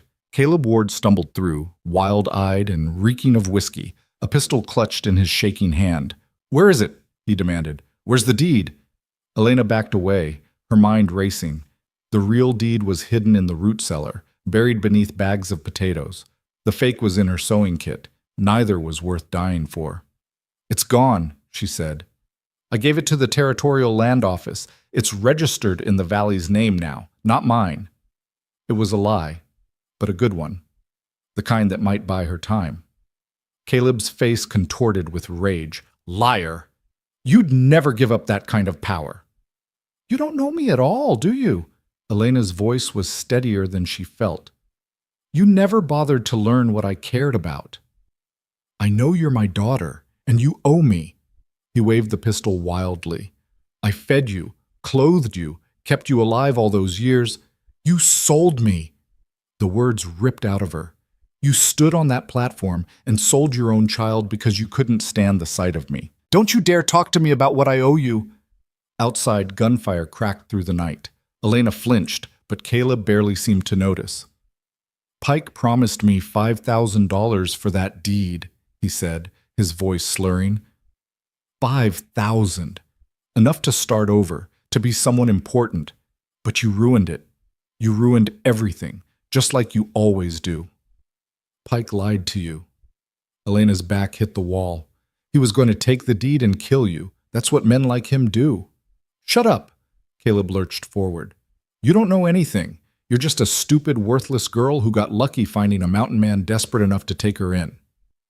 The insults should have hurt. A month ago, they would have destroyed her. But standing here in the cabin she'd made into a home, facing down the man who'd spent 23 years trying to break her, Elena felt something shift inside her chest. "You're right about one thing," she said quietly. "I did get lucky. I found people who see my worth, who value what I can give instead of just taking from me. And that's something you'll never understand because you're so consumed by your own bitterness, you can't see anyone else's humanity." Caleb raised the pistol, his hand shaking. "Give me the deed or I swear I'll—" "You'll what? Shoot me?" Elena stood straight, meeting his eyes. "Go ahead. But you'll never get the deed, and Pike will still leave you with nothing." For a long moment, father and daughter stared at each other across the dim cabin. Elena could see the war playing out in Caleb's bloodshot eyes. Greed versus fear, desperation versus some last shred of paternal feeling. The decision was made for him. Jonah appeared in the doorway like an avenging shadow, his rifle trained on Caleb's head. "Drop the gun, Ward." "Stay back!" Caleb swung toward him. "I'll shoot her, I swear I will." "No, you won't." Jonah's voice was cold as mountain ice. "Because you're not a killer. You're just a coward and a drunk who destroys everything he touches." "You don't know what I'm capable of." "I know exactly what you're capable of." Jonah took a step forward. "I saw you sell your daughter to the highest bidder. I saw you try to steal from her after she'd already escaped you. And I see you now, a pathetic man who'd rather burn down the world than admit he was wrong." Caleb's gun wavered. "She's my daughter. She belongs to me. She belongs to herself." Jonah cocked his rifle. "Last chance. Drop the gun." The sound of more horses approaching made Caleb's head whip around. Through the broken door, Elena could see riders pouring into the clearing. The Callahans, the Harpers, the Mitchells, and others. The valley had come again, drawn by the smoke and fire, ready to defend their own. Caleb looked around at the sea of hostile faces, at Jonah's unwavering rifle, at Elena standing tall and unbroken. His shoulders sagged, all the fight draining out of him like water from a cracked bucket. "I never wanted it to be like this," he said, his voice barely audible. "I never wanted to hate you." "But you did," Elena said, "and that was your choice, not mine." The pistol fell from Caleb's fingers, clattering against the wooden floor. He sank to his knees, his face buried in his hands, and for the first time Elena could remember, her father wept. She felt nothing. No pity, no triumph, no satisfaction. Just a vast emptiness where his power over her had once lived. David Harper entered the cabin, his shotgun at the ready. "We've got Pike cornered in the trees, lost 2 of his men already. The rest are either dead or scattered. It's over." "Where's Pike?" Jonah asked. "John's got him tied up by the stream. Figured we'd let the law deal with him proper, if the law ever makes it out this far." Elena looked at her father, still kneeling on the floor, broken and defeated. "What about him?" David's expression hardened. "He helped set that fire, endangered lives. Far as I'm concerned, he's just as guilty as Pike." "No." Elena's voice cut through the tension. "Let him go." Everyone turned to stare at her. Jonah's expression was unreadable, but she could feel his tension. "Elena," he started, "I mean it. Let him go." She looked at Caleb, this man who'd given her life and then spent 2 decades trying to crush it out of her. "Take a horse, ride back to Prescott Station or wherever you want to go, but if you ever come back to this valley, if you ever try to contact me again, I'll let them do whatever they think is just." Caleb raised his head, tears streaming down his weathered face. "Elena, I don't want your apologies. I don't want your excuses. I just want you gone." She turned away, unable to look at him anymore. "That's the last mercy you'll get from me." David hauled Caleb to his feet and marched him outside. Elena heard him giving orders, someone to fetch a horse, someone to make sure Ward rode south and kept riding. She sank into a chair, suddenly exhausted, her hands shaking with delayed reaction. Jonah crouched beside her. "You didn't have to do that." "Yes, I did." Elena looked at him. "If I'd let them punish him, I'd have been doing it for revenge. And I won't let him turn me into someone who acts out of hate. That's his legacy, not mine." Something flickered in Jonah's eyes. Respect, maybe, or understanding. He covered her hand with his. "You're stronger than I gave you credit for. I'm stronger than I gave myself credit for." Outside, the barn fire was being brought under control, settlers forming bucket brigades from the stream. The sky was lightening, dawn breaking over the peaks in shades of rose and gold. Elena watched through the broken doorway as her father was lifted onto a horse, his movements slow and defeated. He looked back once, just once, and Elena met his gaze without flinching. Then he turned his horse south and rode away, disappearing into the morning mist. Sarah Harper appeared in the doorway, her face smudged with soot but her eyes bright with concern. "You all right?" "I will be." Elena stood, brushing off her dress. "How bad is the damage?" "Barn's mostly gone, but we saved the horses. Lost some hay and equipment. Nothing that can't be replaced." Sarah glanced at Jonah. "What about Pike?" "Time to deal with that particular problem," Jonah said grimly. They walked down to the stream where John Callahan stood guard over a bound and bloodied Pike. The gang leader's arrogant smirk was gone, replaced by barely controlled rage. "You can't do this," Pike snarled as they approached. "I know people, important people. They'll come looking for me." "Let them come," John said. "We'll be happy to explain how you tried to burn down a homestead with families inside." Pike's eyes found Elena. "This is all your fault, you fat cow. If you'd just given me the deed like you should have." The words cut off in a grunt as Jonah's boot connected with Pike's ribs. "Watch your mouth," Jonah said softly, "or I'll let these good people decide your fate right here and now." Pike spat blood. "You think you've won? The deed's still out there. Someone else will come for it eventually." "No, they won't." Elena stepped forward, pulling the real deed from her pocket. She'd retrieved it from the root cellar while the men were dealing with Pike. "Because as of now, these water rights belong to everyone in this valley equally." She unfolded the document, her mother's careful script visible even in the early light. "My mother hid this deed because she knew what greedy men would do with it. She protected it so that one day it could serve the people who actually work this land. Well, that day is today." "You can't just give away that kind of power," Pike said. "Watch me." Elena looked around at the gathered settlers, the Harpers, the Callahans, the Mitchells, Old Tom, and at least 24 others who'd come to defend their valley. "I'm proposing we create a water cooperative. Every family gets equal access and equal say in how the resource is managed. No one person controls it, which means no one can be threatened or manipulated into selling it." "What about you?" David asked. "You'd be giving up a fortune." "I'd be honoring my mother's sacrifice." Elena's voice was steady. "She didn't hide this deed so I could get rich. She hid it so it couldn't be weaponized against the people who need it most." Sarah's eyes were bright with tears. "That's the most beautiful thing I've ever heard." "It's also the smartest thing," John added. "With everyone holding equal stake, there's no weak link for men like Pike to exploit." "We'd need to file it properly," Jonah said. "Make it legal and binding." "Then that's what we'll do."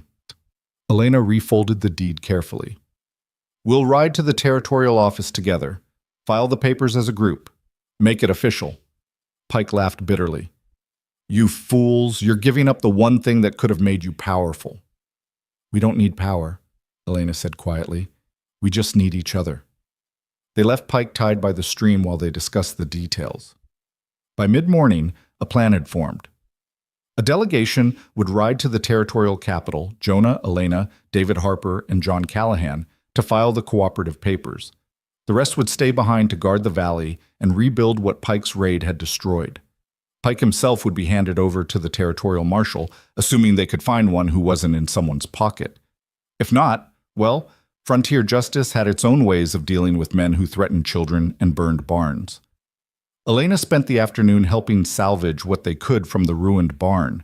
Her dress was filthy, her hands blistered, but she worked alongside Sarah and Mary Callahan, moving hay bales and carrying water, part of something larger than herself. As the sun began its descent, casting long shadows across the scorched earth, Elena paused to catch her breath. She looked around at the valley, her valley now, in a way that had nothing to do with legal documents and everything to do with belonging. Lucy Harper ran up, her small face serious. "Miss Elena, is it true you're leaving for the capital?" "Just for a week or two. I'll be back." "Promise?" Elena knelt down, meeting the child's eyes. "I promise. This is my home now, Lucy. I'm not going anywhere." The little girl threw her arms around Elena's neck, and Elena held her tight, this child she'd helped heal, whose trust she'd earned through patience and knowledge passed down from her mother. "You're the bravest person I know," Lucy whispered. Elena's throat tightened. "I'm not brave, sweetheart. I'm just tired of being afraid." "Isn't that the same thing?" Maybe it was. Elena hugged Lucy tighter, breathing in the scent of wood smoke and innocence, feeling the weight of the last week settling into her bones. She'd been sold, threatened, confronted by her father, and nearly killed by Pike's men. But she'd also found community, purpose, and the strength to stand up for herself. That night, after the settlers had gone home and the valley had fallen quiet, Elena sat on the porch with Jonah. The smell of smoke still hung in the air, and the blackened ruins of the barn stood as testament to the violence they'd survived. You could have kept the deed, Jonah said. No one would have blamed you. I would have blamed myself. Elena leaned against the porch railing. My whole life I watched my father destroy good things because he wanted more than he had. I won't become that. You could never be that. Jonah was quiet for a moment. You know this changes everything. Once that cooperative is official, you'll have real responsibility. People will look to you for leadership. I know, it terrifies me. Good. Leaders who aren't afraid make dangerous decisions. He shifted, his shoulder brushing hers.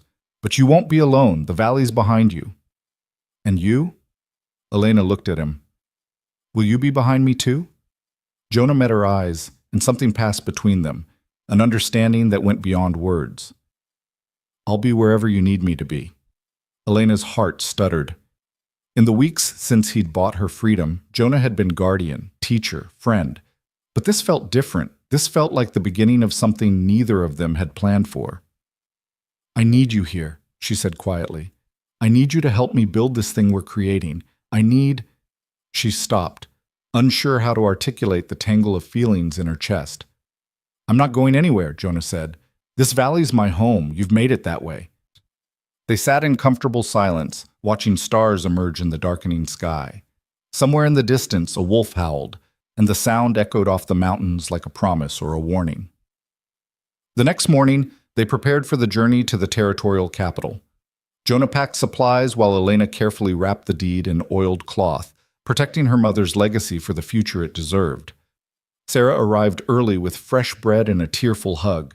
You bring that paper back legal and proper, you hear? This valley's counting on you. I will. Elena returned the embrace. Watch over the cabin while we're gone? Like it's my own. Sarah pulled back, her expression serious. Elena, what you're doing, it's going to change everything. Not just for this valley, but for how people think about property and power in these territories.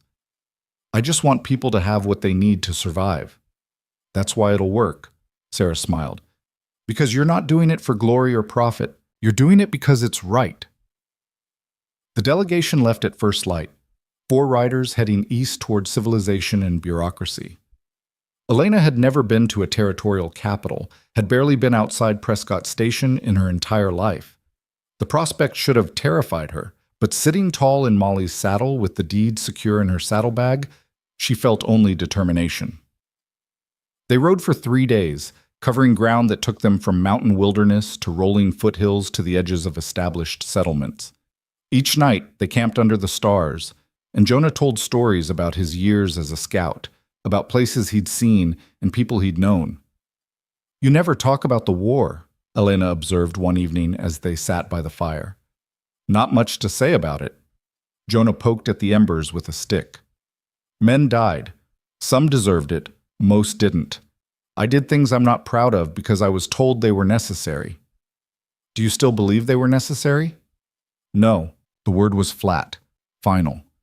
But I believed it then, and that's what haunts me. Elena understood. Belief could justify terrible things. Her father had believed she was worthless, and that belief had shaped every interaction between them. Pike had believed power was the only thing that mattered, and that belief had led him to threaten children. What do you believe now? She asked. Jonah looked at her across the firelight. I believe people deserve dignity. I believe community is stronger than individual ambition, and I believe, he paused, I believe some things are worth fighting for, even if the fight scares you. Like water rights for a valley full of hard-scrabble settlers? Like that. And like you. The words hung in the air between them, weighted with meaning Elena wasn't quite ready to examine. She looked away, her cheeks warm, and changed the subject to safer topics, the route ahead, the supplies they'd need, the arguments they'd make to the territorial clerk. But later, lying in her bedroll beneath a canopy of stars, Elena let herself think about what Jonah had said. He believed she was worth fighting for, not because of what she could give him or what she represented, but because of who she was. It was the first time in her life anyone had fought for her simply because she deserved it. The territorial capital was larger than Elena had imagined, a sprawling collection of wooden buildings, muddy streets, and the constant press of humanity. Wagons rattled past, miners shouted in saloons, and the air smelled of horses, garbage, and ambition. Elena felt small and overwhelmed, but Jonah's steady presence at her elbow kept her grounded. They found the land office easily enough, a squat brick building near the center of town with a sign proclaiming it the official registry of territorial claims. Inside, a clerk with ink-stained fingers and a skeptical expression listened to their proposal. He examined the deed, checked its seals and signatures, and raised his eyebrows. "Water rights to Prescott Valley," he said. "These are worth a considerable sum." "We're aware," David Harper said, "which is why we're establishing a cooperative to manage them." "Highly unusual." The clerk adjusted his spectacles. "Most people come in here looking to maximize profit, not give away assets." "We're not most people," Elena said. The clerk studied her, this young woman in a dusty dress with steady eyes and calloused hands. "I can see that." "Well, if you're serious about this, I'll need statements from all parties, signatures, fees paid, and time to draw up the proper documents." "How long?" Jonah asked. "Week? Maybe 2. They paid the fees from a collection fund the Valley had assembled, and the clerk promised to have papers ready by week's end. With nothing to do but wait, the delegation found a boarding house and settled in. Elena spent the waiting days exploring the capital, marveling at the sheer density of people and noise. She visited a proper general store with more goods than she'd ever seen in one place. She stood outside a school and watched children reciting lessons through the window. She even attended a Sunday service at a small church, though she slipped out before anyone could ask questions. On the 3rd day, wandering through the market district, she encountered something that stopped her cold. A woman stood on a platform, much like the one Elena had stood on in Prescott Station. But this woman wasn't being sold. She was speaking. Her voice rang out over the crowd as she talked about property rights, women's suffrage, and the injustices of a system that treated half the population as chattel. Elena listened, transfixed, as the woman articulated thoughts she'd never been able to put into words. The idea that women deserved autonomy, that marriage shouldn't be ownership, that value came from character rather than appearance or utility. "Radical stuff," Jonah said, appearing at her elbow. "It shouldn't be," Elena said. "It should just be truth." That evening, sitting in the boarding house parlor, Elena told the men about what she'd witnessed. "When we file those cooperative papers, I want my name on them, not as Caleb Ward's daughter, but as Elena Ward, independent citizen." John Callahan shifted uncomfortably. "That might complicate things legally." "Then we make it work anyway." Elena's voice was firm. "I won't hide behind a man's authority, even a good man's. This needs to be established as the action of all of us equally, or it defeats the purpose." David nodded slowly. "She's right. If we want a cooperative that truly serves everyone, we can't start by excluding half the population from leadership." The papers were ready 5 days later. The clerk had done his work well, creating a detailed charter that established the Prescott Valley Water Cooperative, with provisions for equal access, democratic decision-making, and protections against sale or transfer to outside interests. Elena signed first, her hand steady as she wrote her name in the official register. Then Jonah, then David, then John. Their signatures joined dozens of others, proxy signatures from Valley residents who'd authorized them to act on the community's behalf. "It's done," the clerk said, stamping the final seal. "Congratulations. You're now the administrators of a legally recognized cooperative. Try not to let it go to your heads." Walking out of the land office with the official papers secured in waterproof oilcloth, Elena felt lighter than she had in years. The deed that had caused so much pain and conflict was now a tool for community benefit. Her mother's sacrifice had found its purpose. "We should celebrate," David suggested. "Proper meal at a proper restaurant before we head back." They found a respectable establishment and ordered steaks, potatoes, and real coffee served in china cups. Elena ate slowly, savoring every bite, watching the other diners and feeling like she'd stepped into a different world. "What are you thinking?" Jonah asked quietly. "That I could have had this." Elena gestured at the restaurant, the town beyond. "If I'd kept the deed, sold the rights, I could have lived in a place like this. Had nice dresses, china cups, a comfortable life." "Do you regret your choice?" Elena thought about the valley, the mountains, the meadow, the cabin, the people who'd become family. She thought about Lucy's trust, Sarah's friendship, the satisfaction of healing and teaching and building something that mattered. "Not for a second," she said. Jonah smiled, a rare full smile that transformed his weathered face. Good. Because I'd have missed you. The ride back to the valley took 4 days, and with each mile Elena felt herself relaxing, returning to the place that had become home. When they finally crested the last ridge and saw the cabin nestled in its meadow, smoke curling from the chimney, she felt her eyes sting with tears. Sarah had kept her promise. The cabin was clean, the garden tended, even some fresh wildflowers in the window. A note on the table read, "Welcome home. Come to supper when you're settled." Elena sank into a chair, the official papers still clutched in her hand, and let herself feel the full weight of what they'd accomplished. They'd transformed a tool of oppression into an instrument of community. They'd proven that people could choose cooperation over competition, sharing over hoarding. It was a small thing, maybe. One valley in a vast territory. But it was a beginning. Jonah stood in the doorway, silhouetted against the setting sun. "You did good, Elena." "We did good," she corrected. "Fair enough?" He stepped inside, closing the door behind him. "What happens now?" "Now we live," Elena said simply. "We build. We help each other through winters and dry seasons and whatever else comes.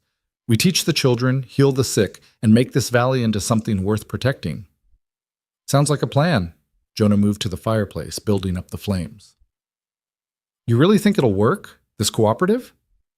"I have to believe it will. Otherwise, what was any of this for?" Elena unfolded the papers, reading through the legal language one more time. "Besides, we've got something Pike and my father never understood." "What's that?" "Each other." The truth about having each other was tested 3 weeks later when the first snow came early, blanketing the valley in white silence and bringing with it a challenge no one had anticipated.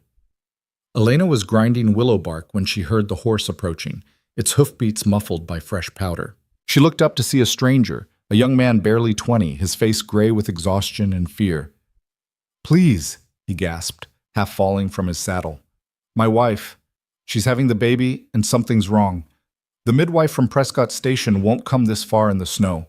You're the only one who can help." Elena's heart kicked into a gallop. She'd assisted her mother with births before, but she'd never delivered a baby on her own.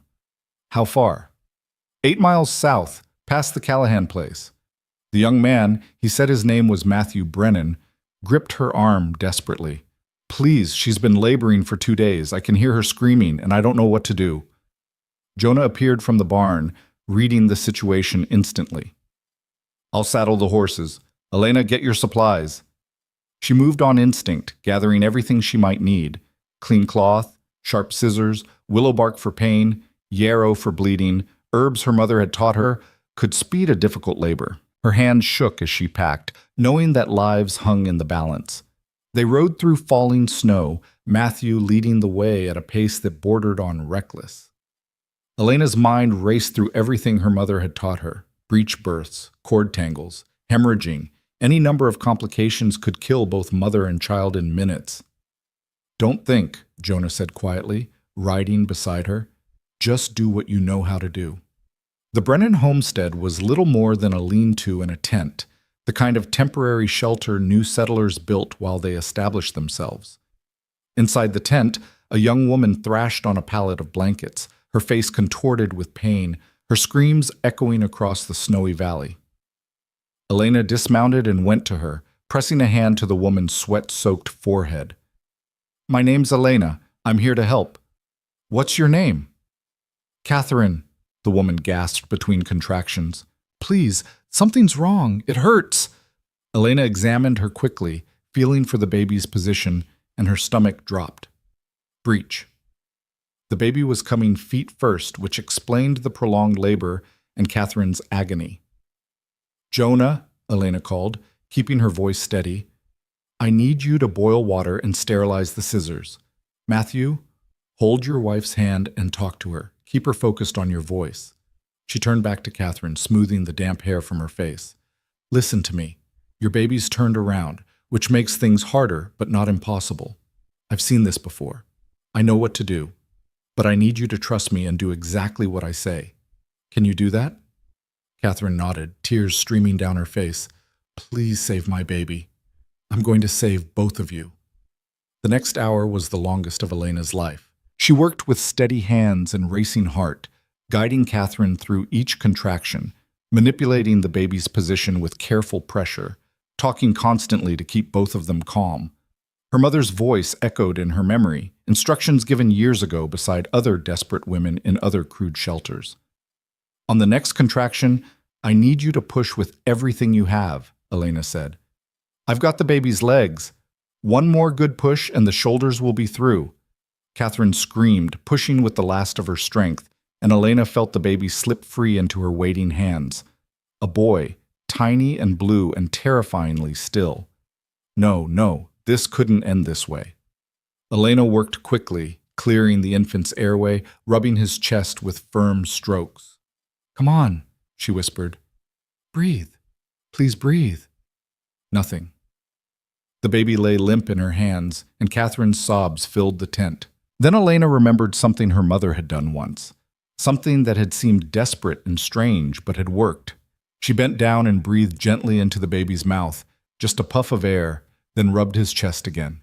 The baby gasped, coughed, and then let out a thin, warbling cry that was the most beautiful sound Elena had ever heard. You have a son, Elena said, her voice breaking as she placed the infant on Catherine's chest. And he's perfect. Catherine clutched her baby, sobbing with relief, while Matthew buried his face against his wife's shoulder. Elena turned away to give them privacy, her hands shaking now that the crisis had passed, and found Jonah watching her with an expression she couldn't quite read. You did it, he said quietly. We did it. Elena looked at her blood-stained hands, at the young family weeping with joy, and felt something settle deep in her chest. This was why her mother had taught her. This was why knowledge mattered, why community mattered, why helping each other survive was more important than any deed or fortune. They stayed through the night, making sure Catherine was stable and teaching Matthew how to care for both his wife and newborn son. By dawn, mother and baby were sleeping peacefully, and Elena finally allowed herself to believe they would both be all right. Thank you, Matthew said as they prepared to leave.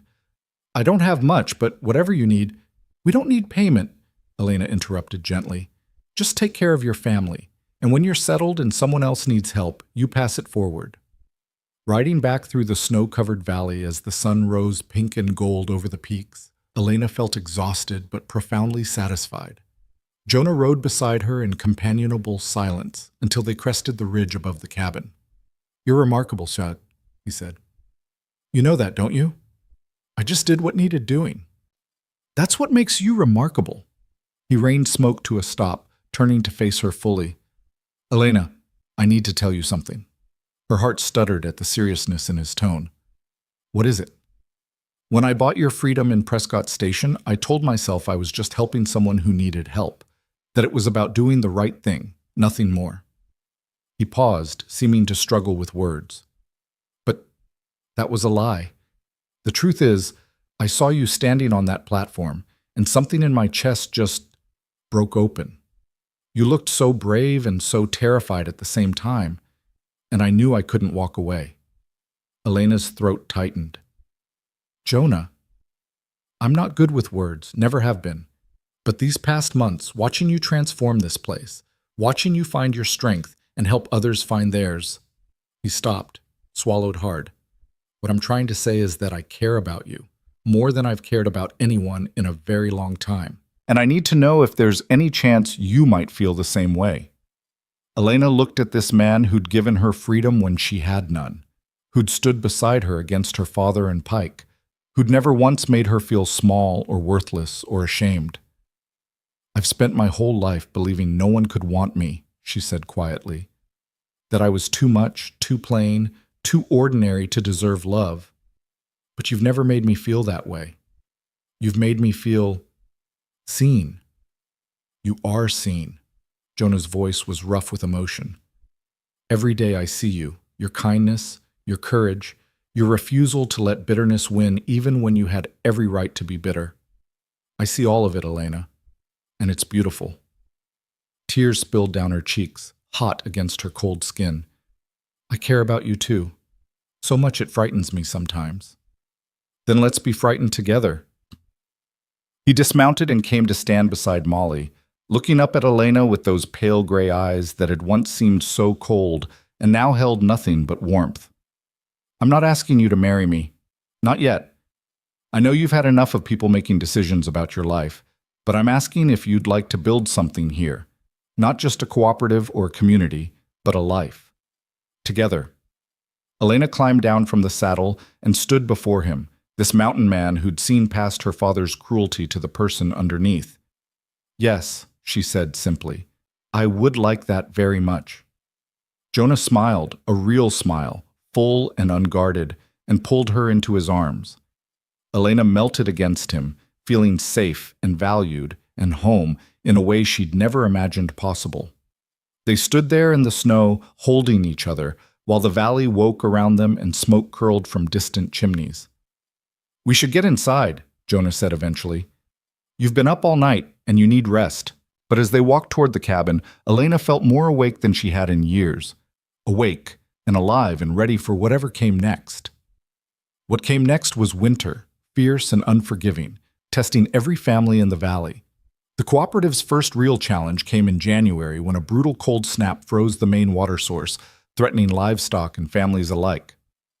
Elena stood with the other cooperative members in the Harper's front room, studying a hand-drawn map of the valley's water sources. There's a spring about 3 miles north that runs warmer, she said. My mother told me about it once. It stays liquid even in the worst cold because it comes from deep underground. That's a long haul for water, David Harper said doubtfully.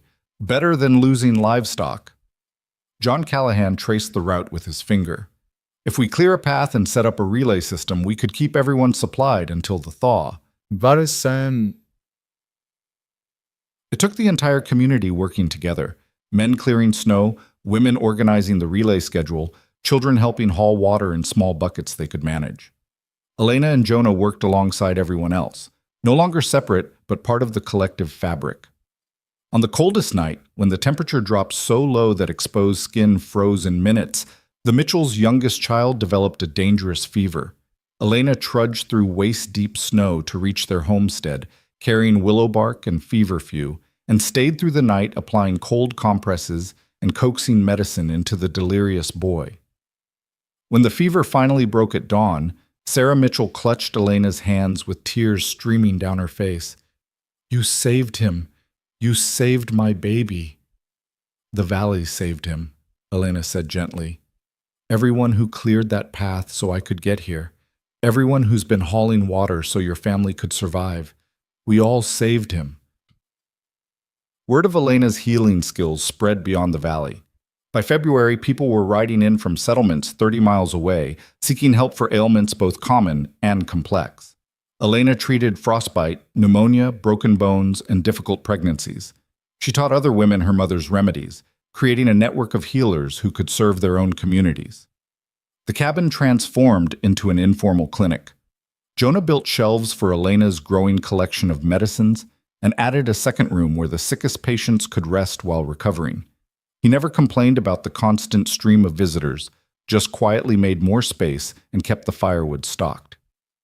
One evening in early March, after seeing off a settler she'd treated for an infected wound, Elena found Jonah on the porch watching the sunset paint the snow-covered peaks in shades of orange and purple. You're building something important here, he said as she settled beside him. Something that's going to outlast both of us. We're building it, she corrected. I couldn't do any of this without you. You could, but I'm glad you don't have to. He was quiet for a moment. I've been thinking about what you said back in the fall, about not asking you to marry me yet. Elena's heart picked up speed. And? And I think I'm ready to ask, if you're ready to answer. He turned to face her fully.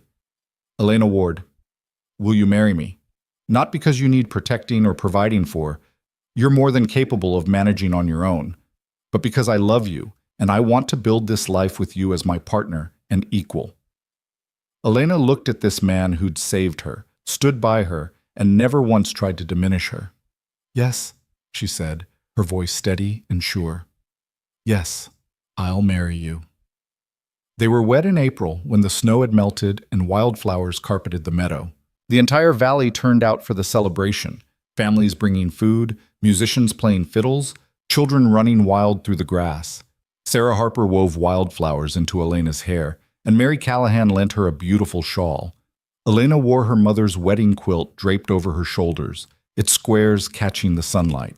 The ceremony was simple, conducted by David Harper, who'd been ordained as a minister years before. But when Elena spoke her vows, looking into Jonah's eyes and promising to stand beside him through whatever came, she felt the weight of every moment that had led to this one. She'd been sold as property and had chosen freedom. She'd been called worthless and had proven her value. She'd been alone and had found family, and now she was being married, not as a transaction or obligation, but as a celebration of partnership between equals. "I never thought I'd have this," she whispered to Jonah after the ceremony, during the dancing that followed. "A home, a community, someone who loves me." "You always had the capacity for it," Jonah said.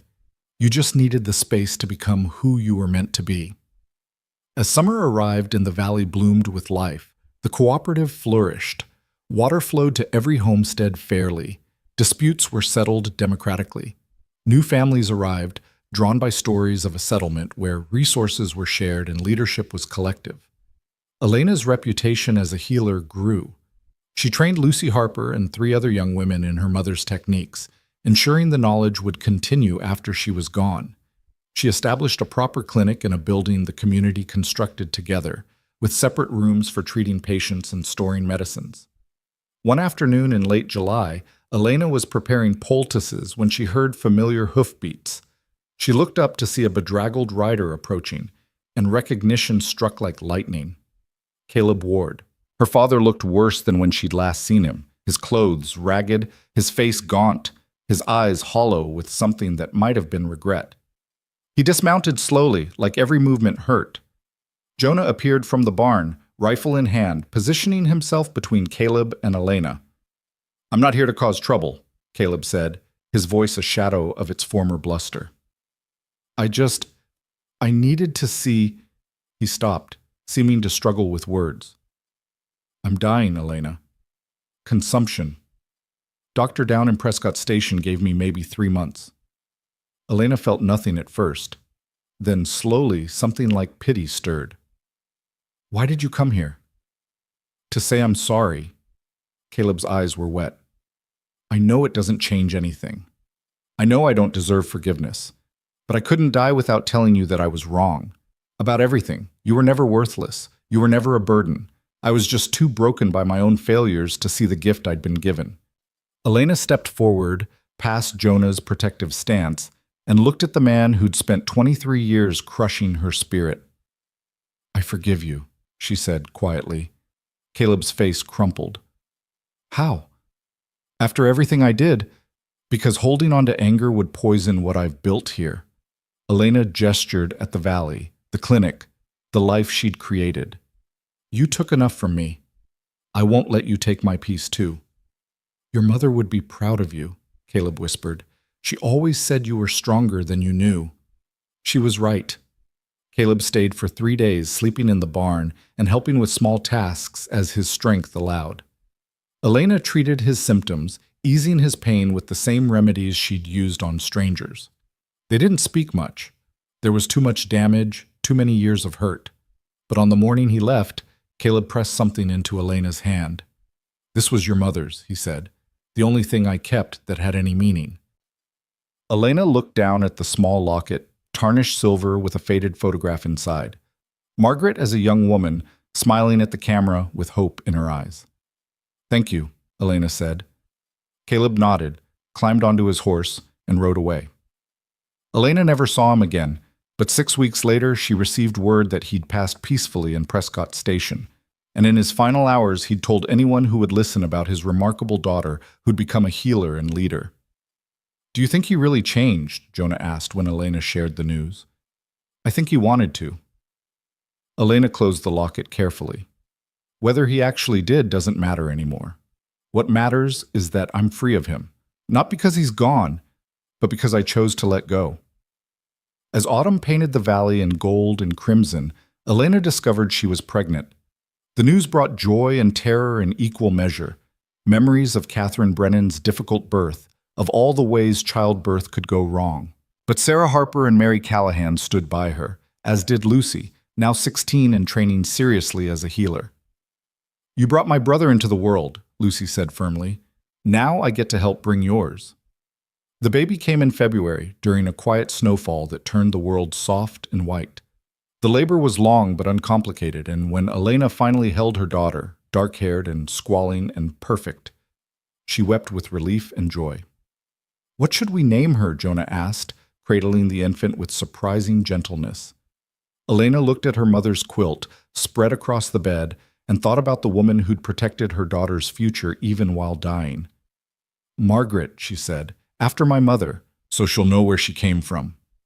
Little Margaret grew strong and curious, learning to walk in the cabin where her mother had found freedom, playing in the meadow where the community gathered.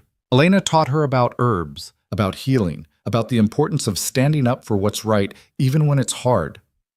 The cooperative continued to thrive. New wells were dug, irrigation systems established, crops rotated to maximize yield.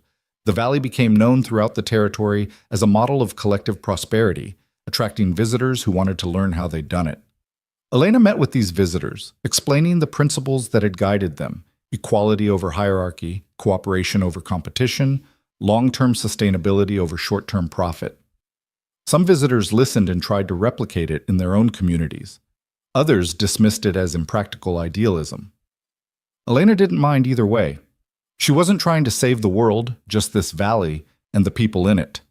5 years after the cooperative's founding, the territorial governor himself visited, curious about the settlement that had eliminated water conflicts and maintained peace despite rapid growth. He met with Elena and the other founding members, asking pointed questions about governance and sustainability. "What's your secret?" he asked finally. "How do you maintain order without the usual power structures?" "We don't need power structures when everyone has power," Elena said simply. "Every family gets an equal vote. Every voice matters. And when you give people dignity and stake in their own future, they police themselves." Remarkable. The governor looked at Elena with something like respect. "You've built something here that challenges everything we think we know about property and governance." "We've just tried to treat each other like human beings," Elena said. "It shouldn't be that revolutionary." But it was revolutionary, and they all knew it.